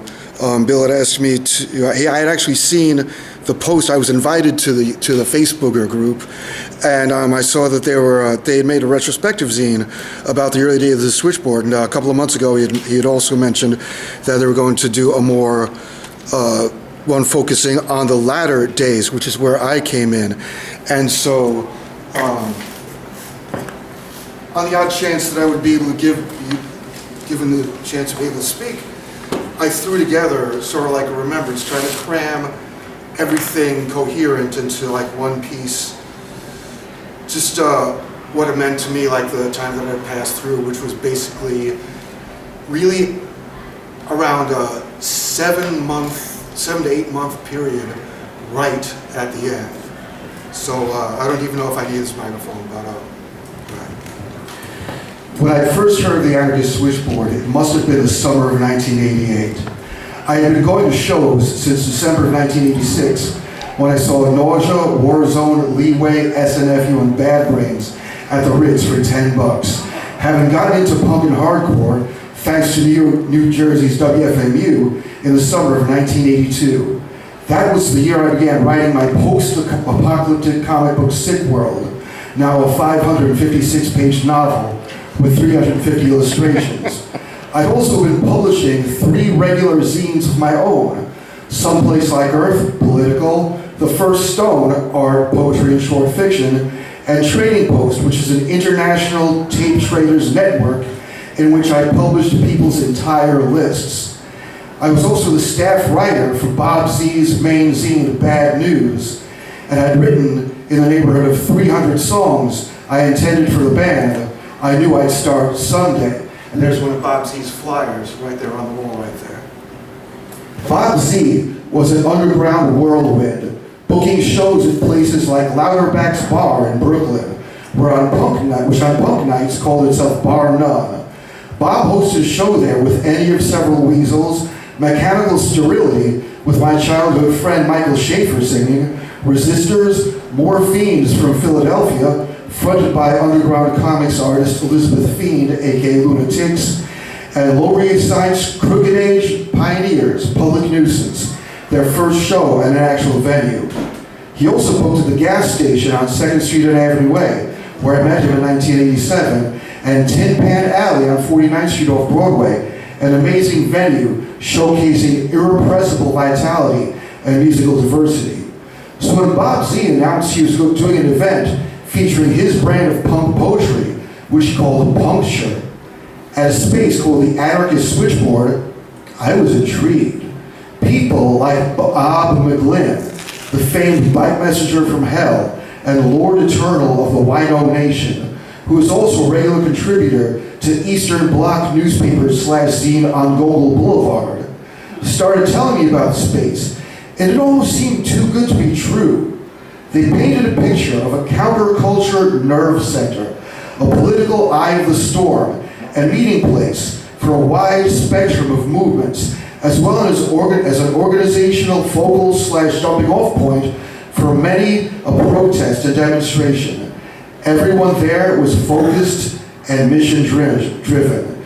In my mind, their tales waved a tapestry of creative chaos and action, without revealing too much about my early history before then, was right up my alley. New York at the time was vivid and volatile, with many pocket scenes coexisting and clashing, and I was on all of them. I was a kid at CB's, with curly, messy hair, welfare-level glasses, wearing 2 for $10 jeans my mom had bought at Orbach's. Later on, I was that teenage kid surrounded by artists, poets, and musicians in their mid to late 30s. At that metal show, I was the one with a School of Violence shirt and vest I had made myself from scratch, bought for 99 cents, with the shirt drawn with fat tip pilot marker, the vest with house paint and fabric paints I had bought for 99 cents at Woolworth's. The ones that got me in trouble with the mom of future extreme horror writer David L. Tamarin when I sent him a shirt I had drawn from a band from my comic book called Lacerated Placenta. Just the name Anarchist Switchboard had a special mystique. I had already been made familiar with names like Loom Panics Unlimited and Kitchen Sink Press. And something had told me this was the right place to make my debut. Bob Z had already invited me to perform after all was said and done, although for safety's sake, he did not put my name on the flyer, and instead listed me as surprise artists. I sat in the floor with my eyes closed and my hands on my lap, and recited / sang 5 pieces: Feelings, Fears, and Fate, Common Time, Love Elusive, We Who Are About to Die, and Fuck It. Of these, 3 have been both performed and recorded as Iconicide songs. I dared not open my eyes and take a look at my audience, even though some of these were people I knew. Other than captive audiences, such as my art therapist in special ed, or my supervisor at the Summer Youth Employment Program, cleaning up after 1,100 kids at a day camp in Bushwick, this was my first real performance. And despite the ambiance and the locale, I was really doing this for myself, validating one of the few tenets that kept me alive during my childhood, that art, be it drawn, painted, composed, written, or sung, was a way to cheat death. When I finished my set, there were a few seconds of stunned silence, followed by genuine applause. Punk poet Dave Hubberman, he's on the flyer over there. Punk poet David Hubberman, who remains a close friend, came up and told me my stuff was really good. Behind him was a kid with a red and black streaked mohawk, who, before he introduced himself as Vegan Mike, asked me if I had ever thought about forming a band. And just like that, on December 30th of 1988, Iconicide was born. Mike had been an organizer for Greenpeace, though he had quit because all they ended up wanting him to do was raise money. So now he's stuck with Food Not Bombs NYC. He told me about regular Thursday meetings at the Anarchist Switchboard, where people, young and old, from varied backgrounds would assemble, voice their societal and political gripes, and decide what they were going to do about it. He said meetings were informal yet serious, and that each individual there reported back to other groups and other scenes, all the better to spread the word. The meetings did not disappoint, and the crew of the Switchboard was a veritable polyglot. Yet with all the potentially discordant viewpoints, a relative consensus was usually reached. Until the summer of 1989, I felt an almost familial bond with people who I either knew by their first names or by street names only. Riddler Duck was the facilitator. The duck came from the rubber duck, which by possession gave people the floor to speak uninterrupted. For a time, he kept after me, saying I should try running a few of the meetings. And although I felt flattered, I did not tell him this. I felt leading a group of anarchists was a contradiction in terms. But I dropped copies of my zines there, picked up flyers there, added my name and phone number to squat eviction watch lists. Elizabeth from Morphines had told me about an anarchist bookstore in Philadelphia called The Wooden Shoe. French anarchists wore wooden shoes called sabots, which is where the word sabotage came from. And so I started sending stacks of the Shadow newspaper to them in trade for their free newspaper, Life is Free. Then there were the people. There was Starchild, otherwise known as Brain Dead, waxing in a philosophical Boston drawl as he adjusted his funny hat on a head that had one half completely shaven. Marcos, aka Chickenhead, of the spiked triple mohawk, who had hung with a group called the Chaos Crew. That skinhead girl, who also had half head of hair, hers straight black, contrasting Starchild's curly blonde. All these cats. Jerry the Peddler. Boo. And a girl with a skull-shaped beads in her long dreadlocks. CARLO, Zoe, Henry. Bob McGlynn made regular appearances, and did John the Communist and his wife Mary. And Ralphie Boy, who started an outfit/label called Squatto Rot, and some and others whose street names I never even learned. Aside from regular meetings and workshops, the Anarchist Switchboard sometimes served as a makeshift performance venue.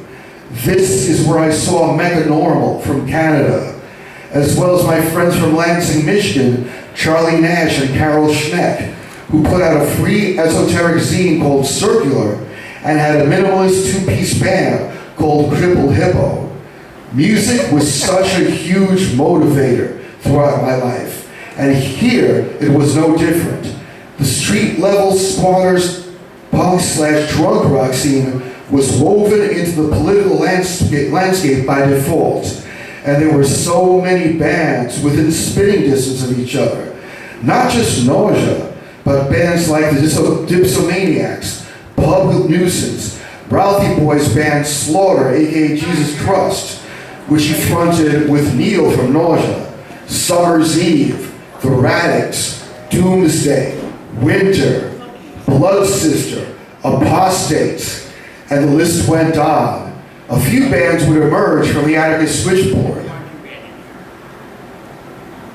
itself, including Diabolics, fronted by Marcos, and most notably,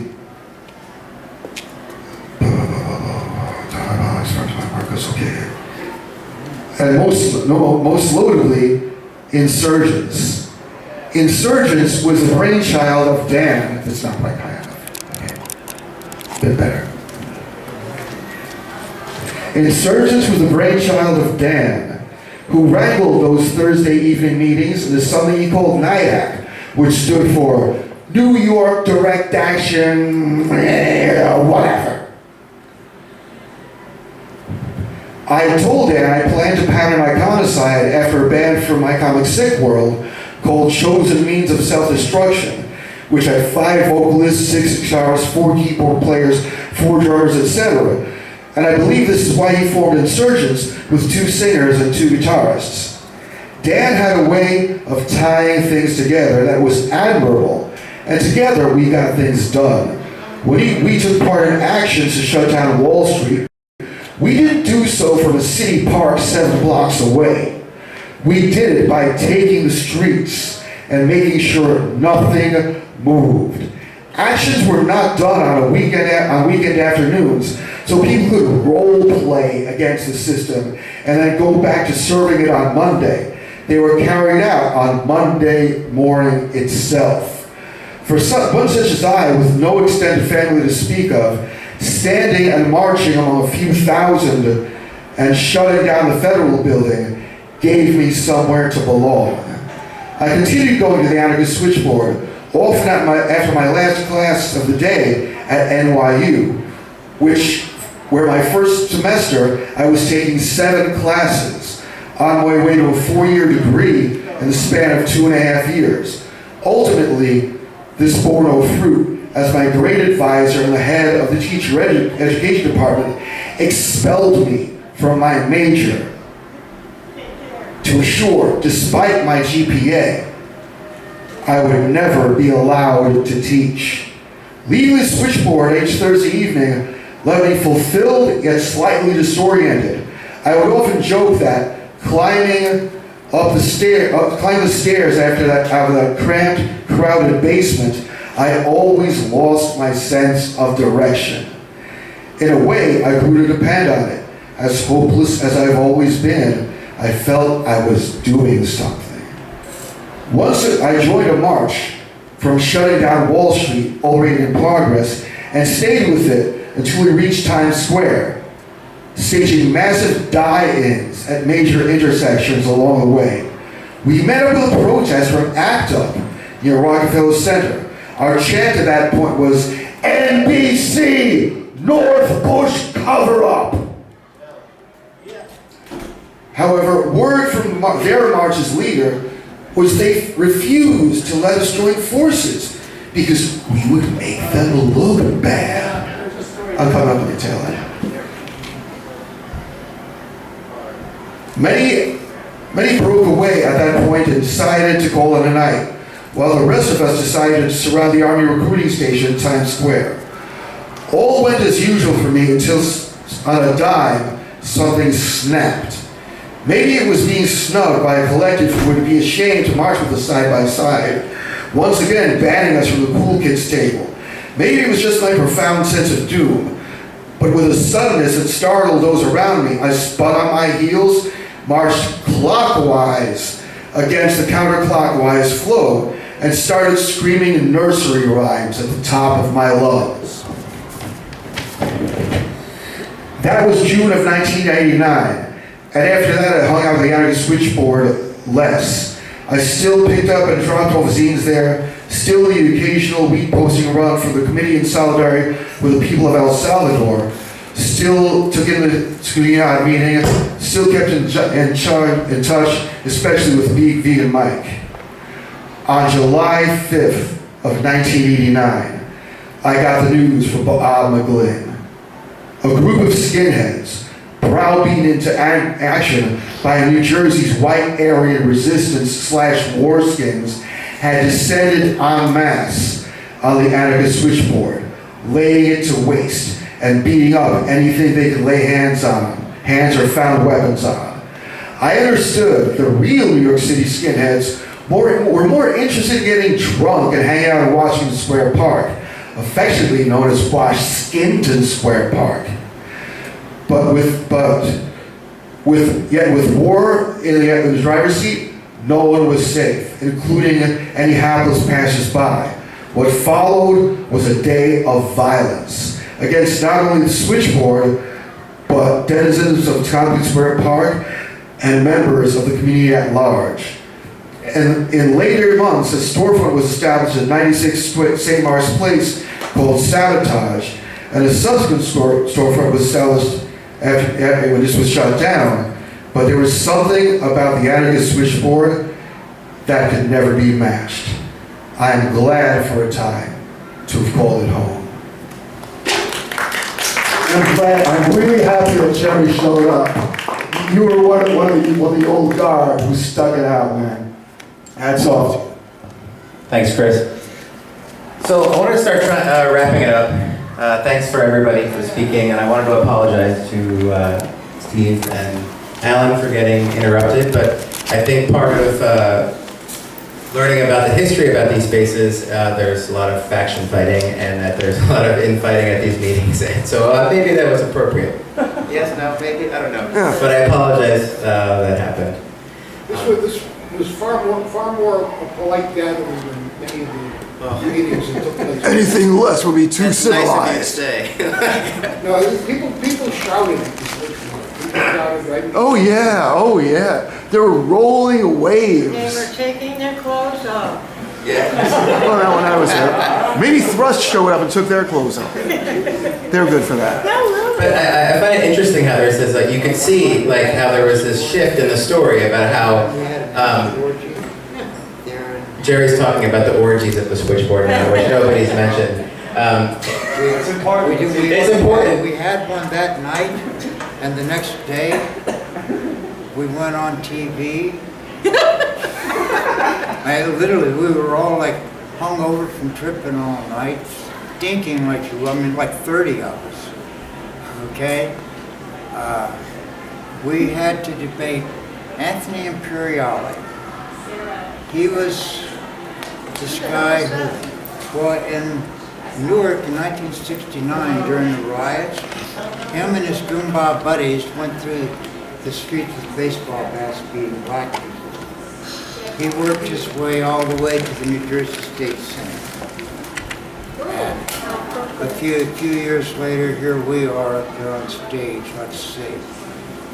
This was the end of my TV career. I did get to do one more show after that. We were holding our own. We had set it up so that Lori was on the end. She was like, I'm a school teacher, I like the Mets, and I'm an anarchist. And then there was Nick the Greek. He was supposed to be like the bohemian type, but before he went on, he shaved his head and put on some kind of Tiananmen Square thing and sunglasses and just kind of flaked out on us. And I was supposed to be yeah, I'm an anarchist, give me beer, give me drugs, give me guns, and leave me the fuck alone. Leave me and my friends and neighbors alone. And we were doing pretty good, actually. A little bit of harassment from the audience. We didn't realize it, like all through the audience. There were all these big, huge thugs. Then they brought out Anthony Imperiale, and he just went kind of crazy. And Mark Mugayuppy was sitting down in front. He came walking up to the foot of the stage, took off his beret, and threw it right in the middle of Imperiale's chest, and then turned around and walked and sit back down. Some huge guy in the middle of the audience got up and started, this is the same guy that had been blowing me kisses all night long, all day long. He got up and came down behind Mark and just, pow, right in the back of the head.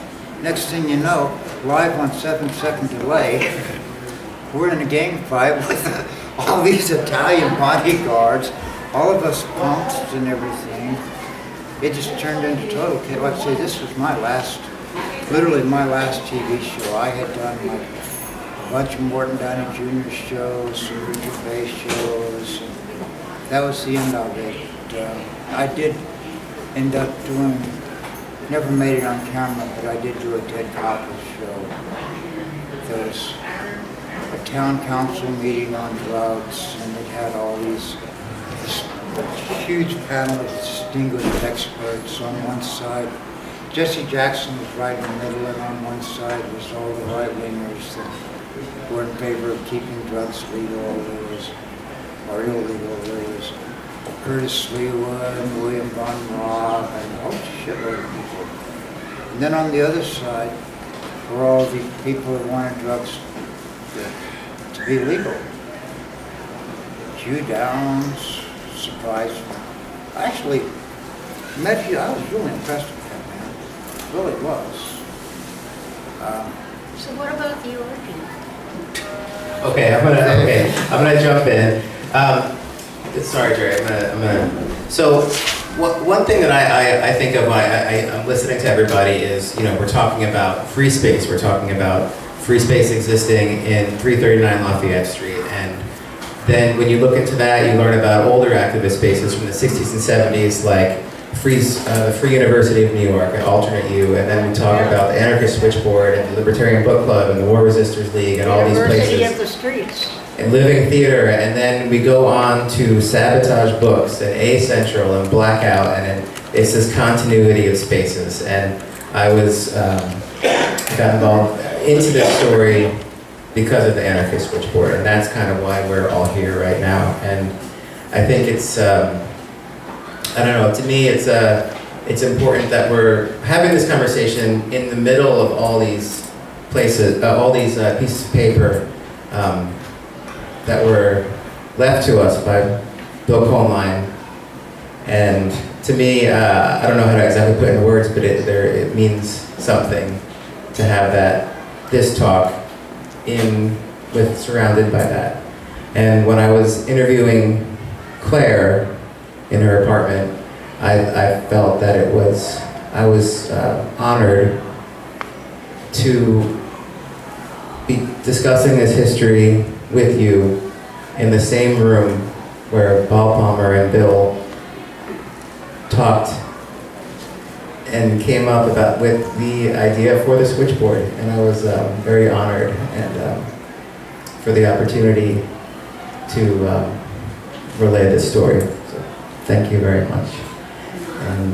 Stay long enough in an apartment, Yeah. and then all of a sudden, oh, it was history. Yeah. How does it feel thinking about where everything, let's say all the subsequent events that took place as a result of you initiating what you started? Like, how do you feel about everything that came after? Even though maybe you didn't go in the direction you anticipated or wanted, Well, that's in retrospect. But that's life. You know, in the original project, nothing is supposed to last forever. In other words, the switchboard was founded. In other words, I participated in a project that functioned in a specific way to meet the needs of people at that time, and specific needs, and it wasn't an end-all. In other words, not only that, it wasn't. Will was asking about, you know, what do you feel about, you know, the name Anarchist Switchboard being used by the people? My goodness, I'm very happy that it continued, you know. Proprietary, you know, we're against property, period. Who owns anything? Nobody owns anything. And as far as we're concerned, we were like that, and so we're not proprietary, anything like that. But the fact that the anarchist principles, which are, for me, are just part of how do I say, history. In other words, one of the reasons we founded the Switchboard was to be able to learn more from other people about history, about other people who do what they've done in the past. People like Jack Frager, for example. People are involved in social revolutions, for heaven's sakes, you know. The Russian Revolution, the Spanish Revolution, people who came out of that type of practice and understanding of anarchism, you know, but anarchist values and practice, you know, what that meant social anarchists, individual, you know, all these trends of anarchism as well, but historically, so that's why we wanted, so for example, so we stood on their shoulders, the six of us with this little project, if you think, you know, on 9th Street, for example, my goodness, we stood on everybody else's shoulders, and then things shift and change, and they should. That's life. I mean, I couldn't imagine the switchboard as we had founded it then still being there and functioning in the same way. That's impossible. Life has happened, you know, life has happened. And so, thank goodness it has continued, you know, and thank goodness I'm meeting other people. It's an opportunity for me personally, to remember and remember what I loved about the project and about the people, not only the people I met. I mean, I'll never forget Mary and never forget people I've met. So I've been enriched in many different ways, and then I'm glad that this project was how do I say, developed in such a way that it could enrich other people in slightly different ways, but based on the general non-authoritarian libertarian principles and vision, you know. So for me, I have nothing but happy about it. I'd like to say something. I'd like to just say something about Mel Most, who was one of our mentors. Mel Most had, and it kind of links into this incipient argument that we almost got into here today, or sort of kind of got into, but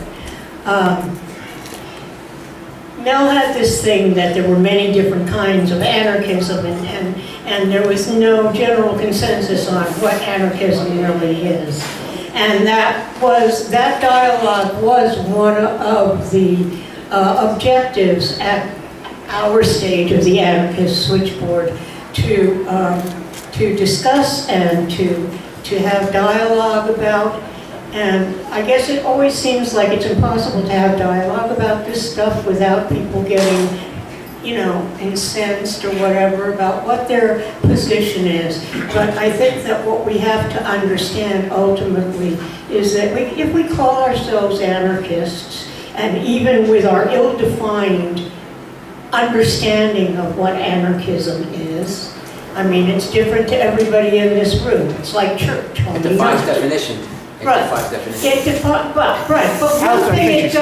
one thing I think we can concur on is that we don't believe that we need to be ruled from without, and that the responsibility, that we as individuals can be individually responsible for organizing ourselves and our lives in such a way that we can have a peaceful climate and not be guarded, you know, by police, or, you know, pushed and shoved into little pigeonholes, and because, as our friend back there said earlier, you know, for God's sake, you know, we're facing this, you know, election, and we don't know what the fuck's going to happen in the next few months. So I think it's very important for us as anarchists to understand that we're in this together, and that these little points can be worked out in dialogue, and that is ultimately what we hope. At least, okay, I'm from the living theater. That's where my heart is at. I'm a pacifist anarchist, and I make no bones about it. I'm not ashamed of it. And I don't think it's an intellectual fucking thing. It's a living, breathing thing. Thank you. And you're welcome. Thank you. And you know, so what I'm saying is these little details can be worked out amongst us. We don't have to fight each other. We have to make a better definition that we can all live by.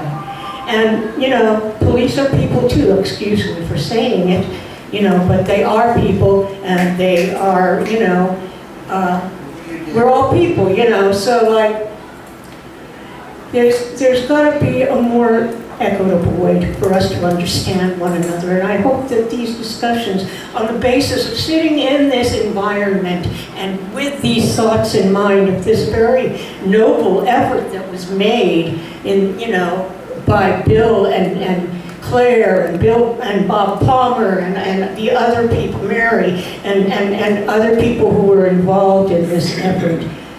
That was for a reason. It was just an entree, and here we are, and we're moving on. So I think also, I have to say one last thing, that Martin's comments, Martin,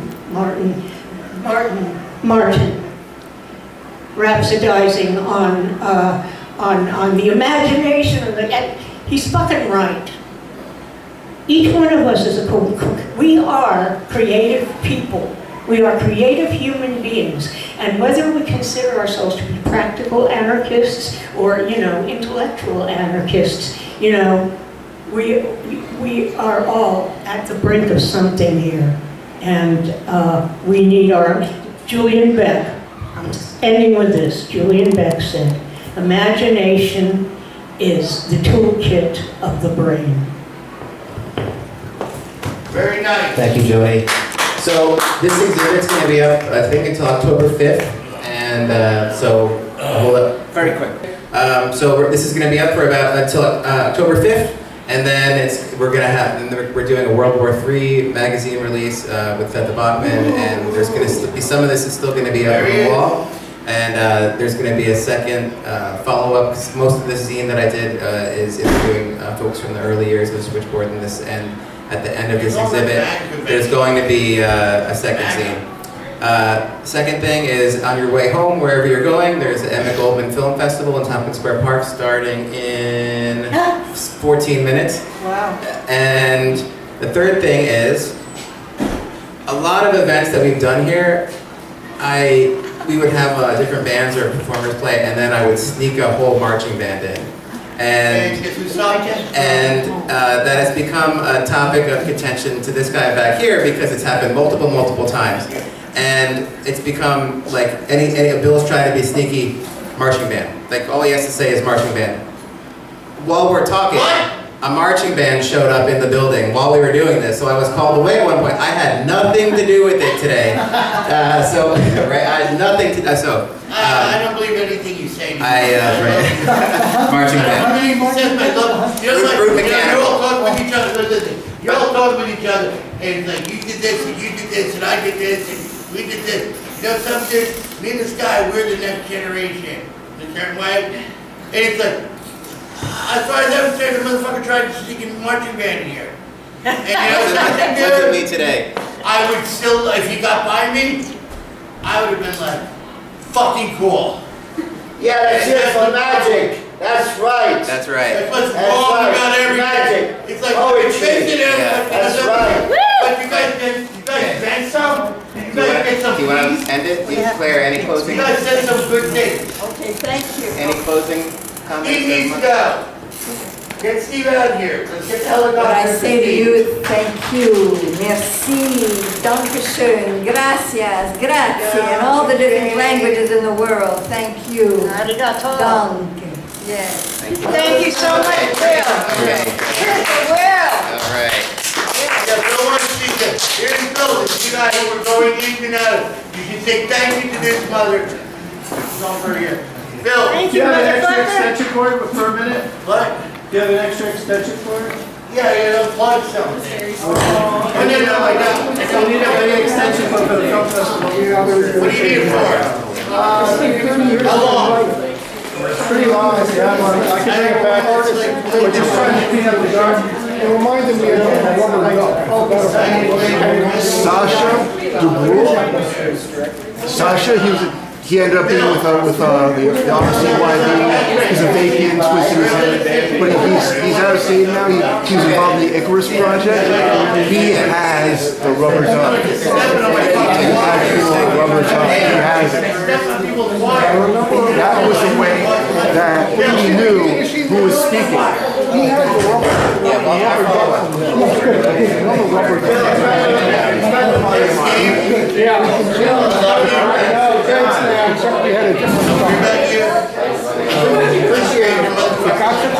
it's a means of trivializing authority.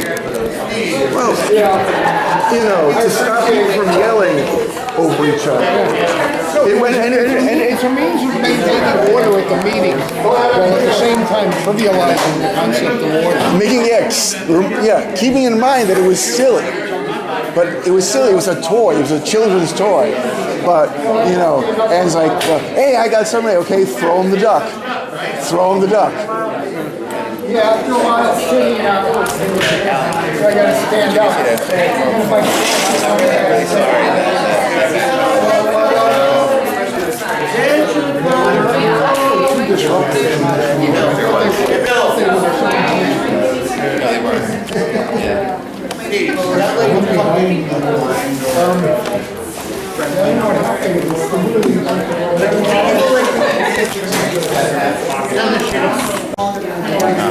So also thank you in person. I've said it on the phone before, but you know, What did you see online? There was a smaller abridged version of, I think it was like it was like maybe for East Village history or Greenwich Village history. It said you were credited somewhere. Because I had also written that betrayal of sabotage. That was a different thing. I know, I got that. Yeah, I saw that. I see the conflicts from those days actually weren't really reflected in this room. There were some disagreements between us. You know, I thought that was going to happen, but like there was just too much to talk about. I mean, like Chris just said about the linear timeline. No. I was trying to make it linear. Chris Flash was like a linear mosaic, which is not really accurate at all. That's him talking about that's him talking about the riot, the riot, saying every year he says the Thomas Park riot was it was like a sharks in the jets, No, what it was, what the Anarchist Switchboard was, and that whole thing, that whole scene was more like ripples, like you drop a stone into a pond and it meets up with other ripples. You know, there's some where like melds and goes in the same directions. There's some where it clashes, and sometimes different aspects clash and different aspects meld. It was anarchy, man. And it's like you can't really say there was like a linear progression. 93. You know, actually, the Switchboard kind of set a standard for what radical spaces look like physically. If you look at this area here, from a certain angle, it sort of looks like the Switchboard. That wall looks like it could have been from the Switchboard. Yeah. Well, I remember when I was forming Iconicide, I would draw like one of our early logos on the wall, which had like the core, if it was a skull in the middle of like a crucifix in the middle of a swastika, and like within 5 minutes it was blacked off. See, now, and that was at the Switchboard. All of this all resembles stuff that you would find at the Switchboard. Yeah, definitely. These walls. Definitely. The only thing missing. Why come ship at my house? Huh? Why come ship at my house? It's not your house, it's my house. Tompkins, man. I used to do good sound for you. Who are you? Why you come ship at my house? He's saying he likes it. Oh, you like it? I'm sure it's not your house. I didn't understand the point. I like this place. It reminds me of the Anarchist.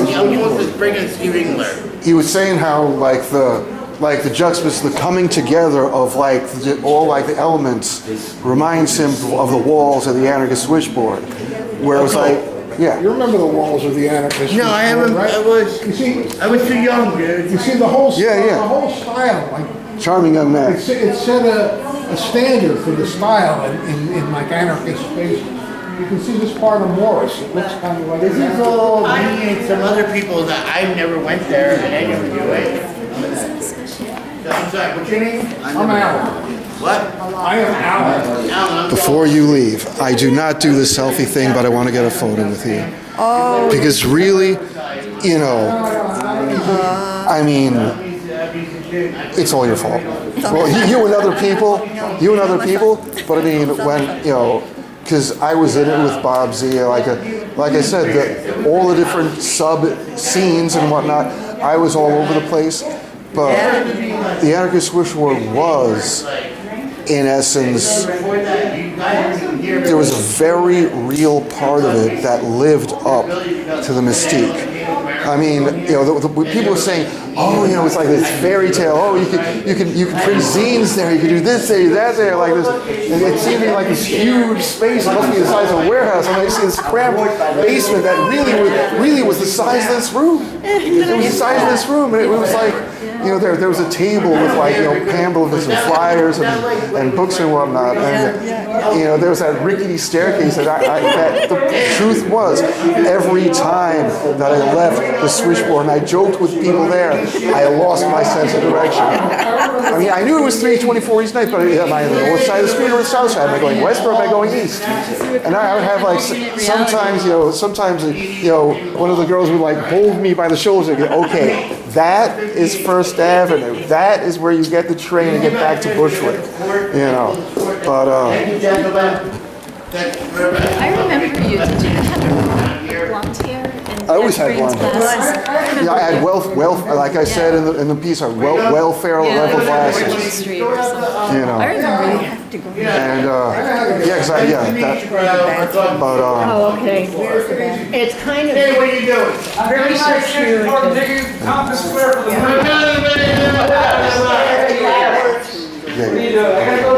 I was going to get out of here soon, but I wanted to quit. Like, come on, we turn it around, turn it around. Okay. Do I have to go upstairs to get to that? Yes, it's in the corner. Okay. Oh, yeah.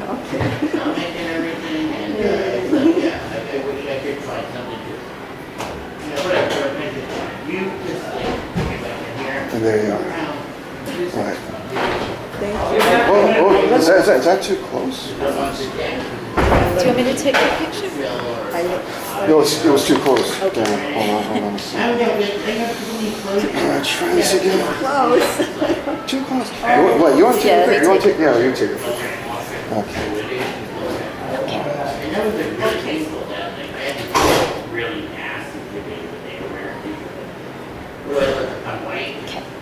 I got a few. And I love listening to your work.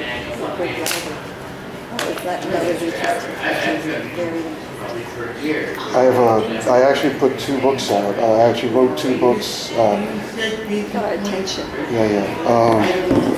Are you on Facebook by any chance? Huh? Booger Face? Facebook? You're not? No, I'm not on Facebook. Do you email at all? I email. Okay. Iconicide@yahoo.com. Or the Scottsdale or fucking, what's it, there's the other... White Plains! There's the Scottsdale, Yankees. Scottsdale Yankees. New Jersey. Woke up this morning. Oh yeah, I'm from the fucking Sopranos. So, I'm not allowed to kill people anymore, so. That's the reason I live here, dude. What's your brand again? Oh, Iconicide. Yeah, Iconicide. It's Iconoclast, but Yeah. it's Iconicide. It doesn't sound... Well, if you're Japanese, you pronounce the vowels differently, so it's Iconicide. What? If you're Japanese, you pronounce the vowels differently, so it's Iconicide. I can't hear you. So. Oh, if you're Japanese, you pronounce the vowels differently, so it's Iconicide. I used to play in a band, Japanese girls. And I used to fucking play with Guitar Wolf and all these Japanese bands. Oh yeah. King Generate for years. Because I played with everyone. I've been everywhere, man. And it's like, dude, like Dunkashao. It's like how the poop plops in the fucking bowl. It's like, we would say, hey dude, is it a nice day outside? How are you doing? It's a nice day, right? That's what we would say. What they say is like, so what was your poop like today? What was your poop like today? That's what they do. It's like really seriously. Have you been on the road, Japanese bands? Nothing wrong about that. At least they're talking about the truth, dude. I've been everywhere, man. Now you have to leave because they closed the door. Like, Oh, wow. Fucking Santa's fucking workshop. How you doing, John? I can't believe that guy started yelling at Steve. I don't know what the hell that was about.